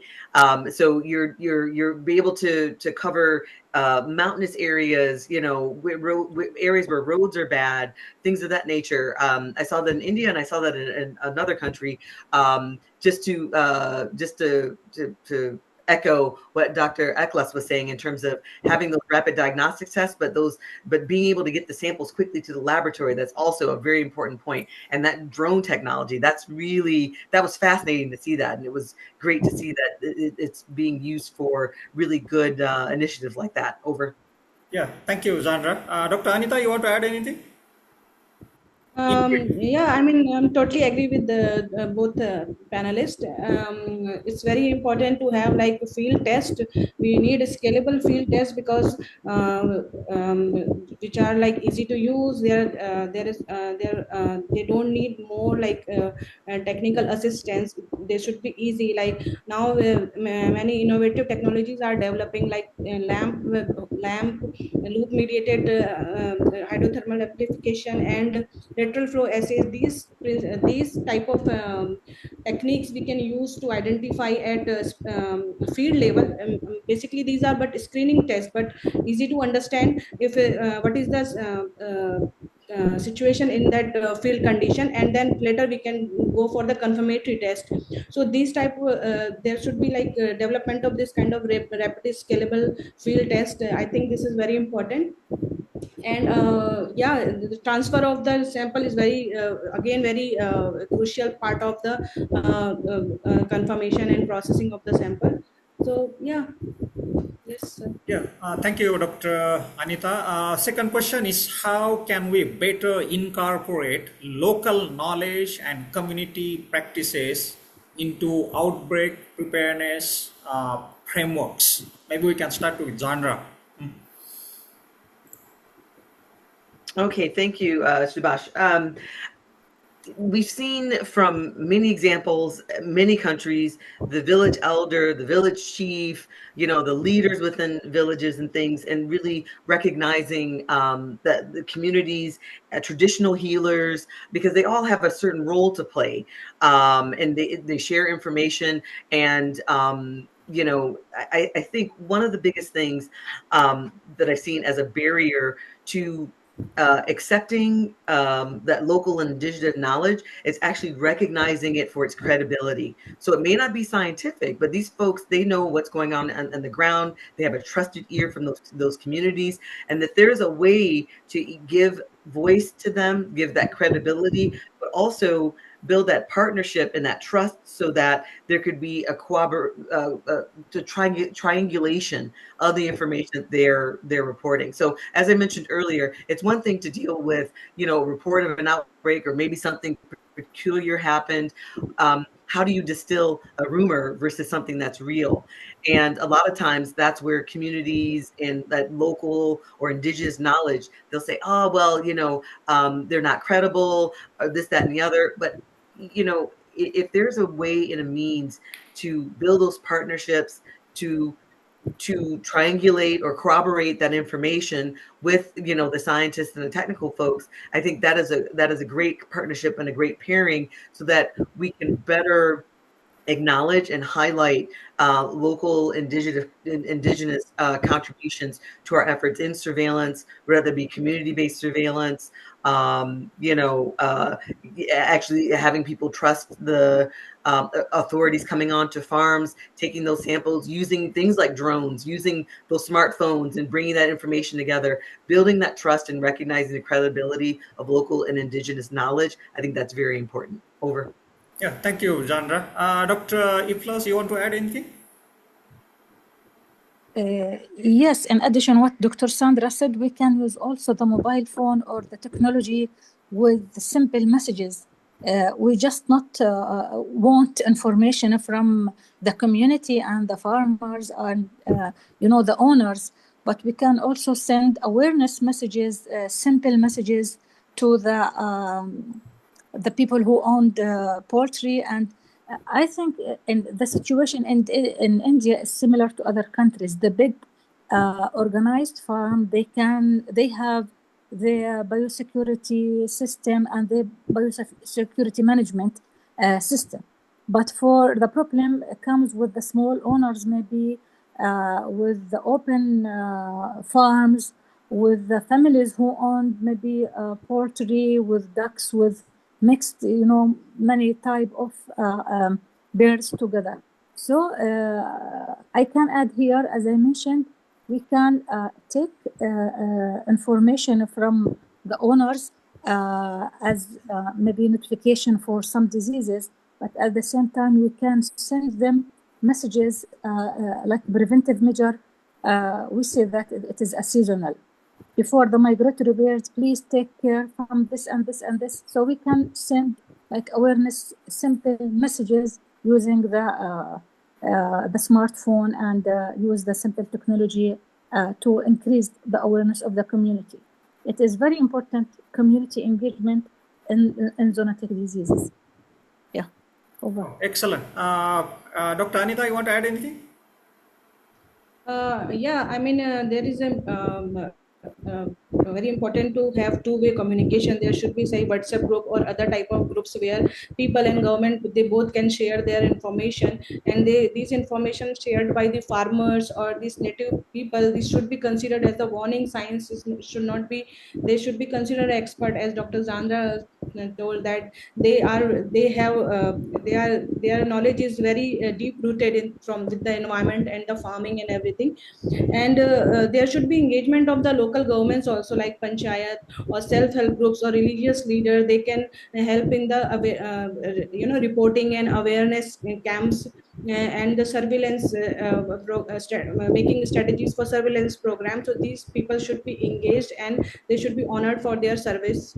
And another is like yeah, in India, like there is, we should tailor the surveillance program on like uh,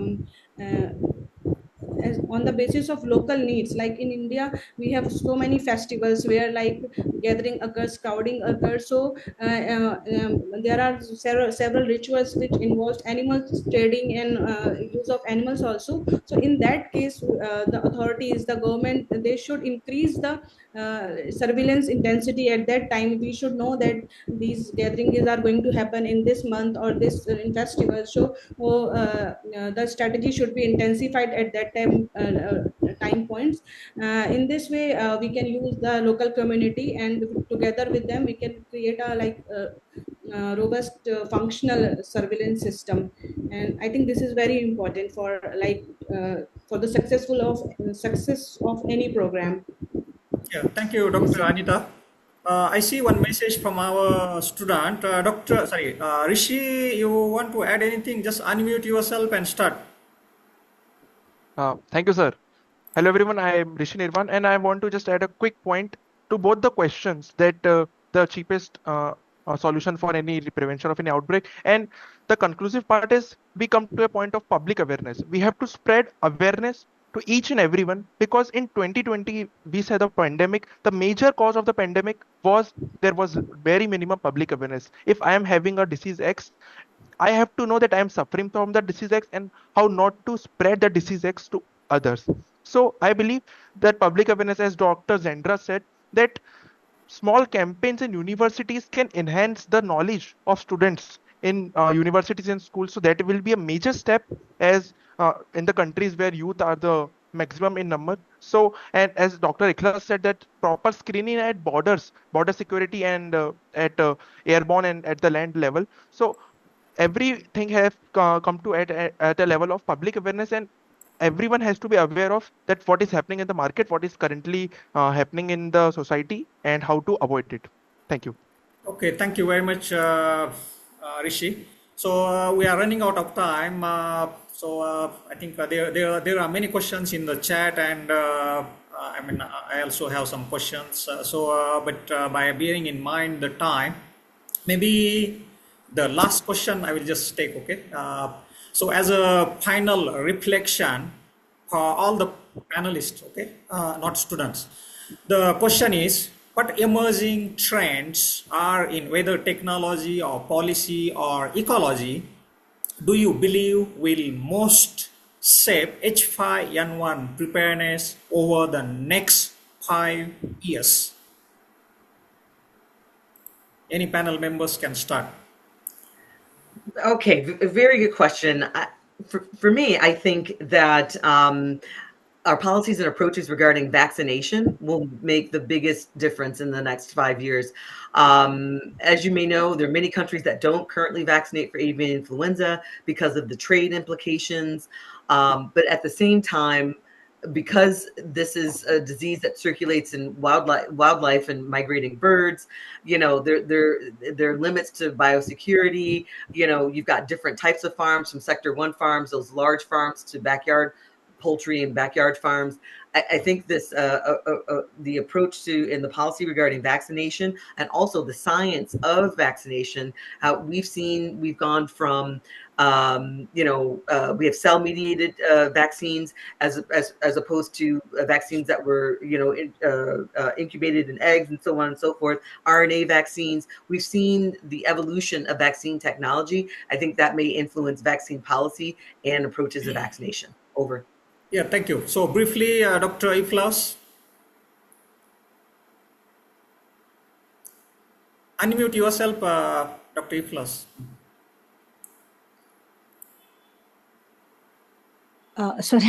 Sorry. Just to rephrase and update the vaccination strategy for the country. This one, and the other thing, I want to focus also on the idea that Australia is not far from India. India is not far from Jordan. So they are far by kilometers, but the diseases, they can transmit easily. So the biosecurity measures, the vaccine, sometimes simple measures can prevent the disease, not the high technology, but we are wanted both. each according to the level of the target the target audience. What I mean by this, if we want to talk with the farmers or nurses or whatever, we have to talk with simple language. But if we want to go with the higher people, professors and scientific or scientists who are working in the lab, so we have to go with the other high level of science. So we need both, and we have to train people to do both. As I mentioned, nothing far from us. All of us, we are exposed to disease X and the spillover of the disease from maybe poultry to cattle to cats and dogs and etc. So we have to take care of ourselves, and we have to be very well prepared in the field and even in the diagnostic level in the lab. Yes. Okay, thank you, Dr. Iklas. Dr. Anita, 1 minute or 90 seconds, okay? So I will take 30 seconds. Okay, go ahead. So mostly, I think policy making, international collaboration, and mostly I would say development of novel technologies. They're gonna play important role for the mitigating this effect of the even influenza outbreaks. And another thing I want to add, like restoration of the natural habitat of the wild birds. If we restore the natural habitat, there will be less chances or reduced chances of the spillover in the domestic side of the bird. So this incorporate this includes like climate change, controlling the climate change and working for that. This could be the like few important points which gonna make a huge impact in this scenario. Okay, thank you, Dr. Anita, for keeping the time. So I can see there are a number of questions. Somebody's talking. There are many questions in, I think it's an echo. There are many questions in the chat, so I suggest the participants to contact the panelists directly. Their email address, contact details are available in public domain. Just search in Google search. Okay, ladies and gentlemen, as we conclude this session, I want to thank, I think Dr. Anita's device is making noise. Okay, sorry. So as we conclude this session, I want to thank all of our panelists and our dynamic co-student team. Today's session has illustrated the power of cross-generational, cross-sector dialogue, from local field investigations to global coordination. So we look forward to continue these conversations and deepening our collective readiness for future zoonotic threats. So for the closing, I pass it over to our MC, Dr. Richa. Over to you. Thank you very much, Professor Bhore, for moderating the session. On behalf of the organizing committee, the Center for Scientific Research and Development, People's University, and HSC International, first I want to thank Dr. Anita Tiwari for an enlightening and informative talk on West Bengal H5N1 case and Andhra Pradesh outbreak. I would like to extend my thanks to expert panelists of today's session, Dr. Zandra Holave Andre and Dr. Eklas Hailith, for their valuable insights, suggestions, and expert opinion related to H5N1 transmission control. On behalf of organizing committee, I highly appreciate a 4-student team from Center for Scientific Research and Development for presenting case studies on Maharashtra outbreak, Australia-India transmission, and comparative analysis. I'm thankful to Honorable Vice Chancellor, People's University, Professor Dr. Harish Rao, for taking out the time from his busy schedule to join this webinar and dialogue session. We extend our heartfelt thanks to the Honorable Dr. Megha Vijayvargiya, Trustee and Pro-Chancellor of People's University, for her unwavering support to this webinar series. Last but not the least, I would like to thank all the participants from various countries for making this webinar successful. I believe that this webinar would have definitely helped each one of you to get some insights and fresh perspectives on H5N1. Okay, ladies and gentlemen, it was a great session today. Before ending this session, I would like to hear feedback from all participants. To share your valuable feedback, please scan the QR code shared on the screen or go to the link shown below. The link is also posted in the chat box. We promise the evaluation survey will not take more than 2 minutes. Your feedback will be greatly appreciated. I will keep the slide running for a few more minutes.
I hope that everyone has given their feedback. Please note that you will receive your e-certificates within the next few days. See you soon at our upcoming webinar and dialogue session scheduled on May 7, 2025. Thank you, everyone, and take good care of yourself. I will now conclude the meeting. Once again, thank you and namaste.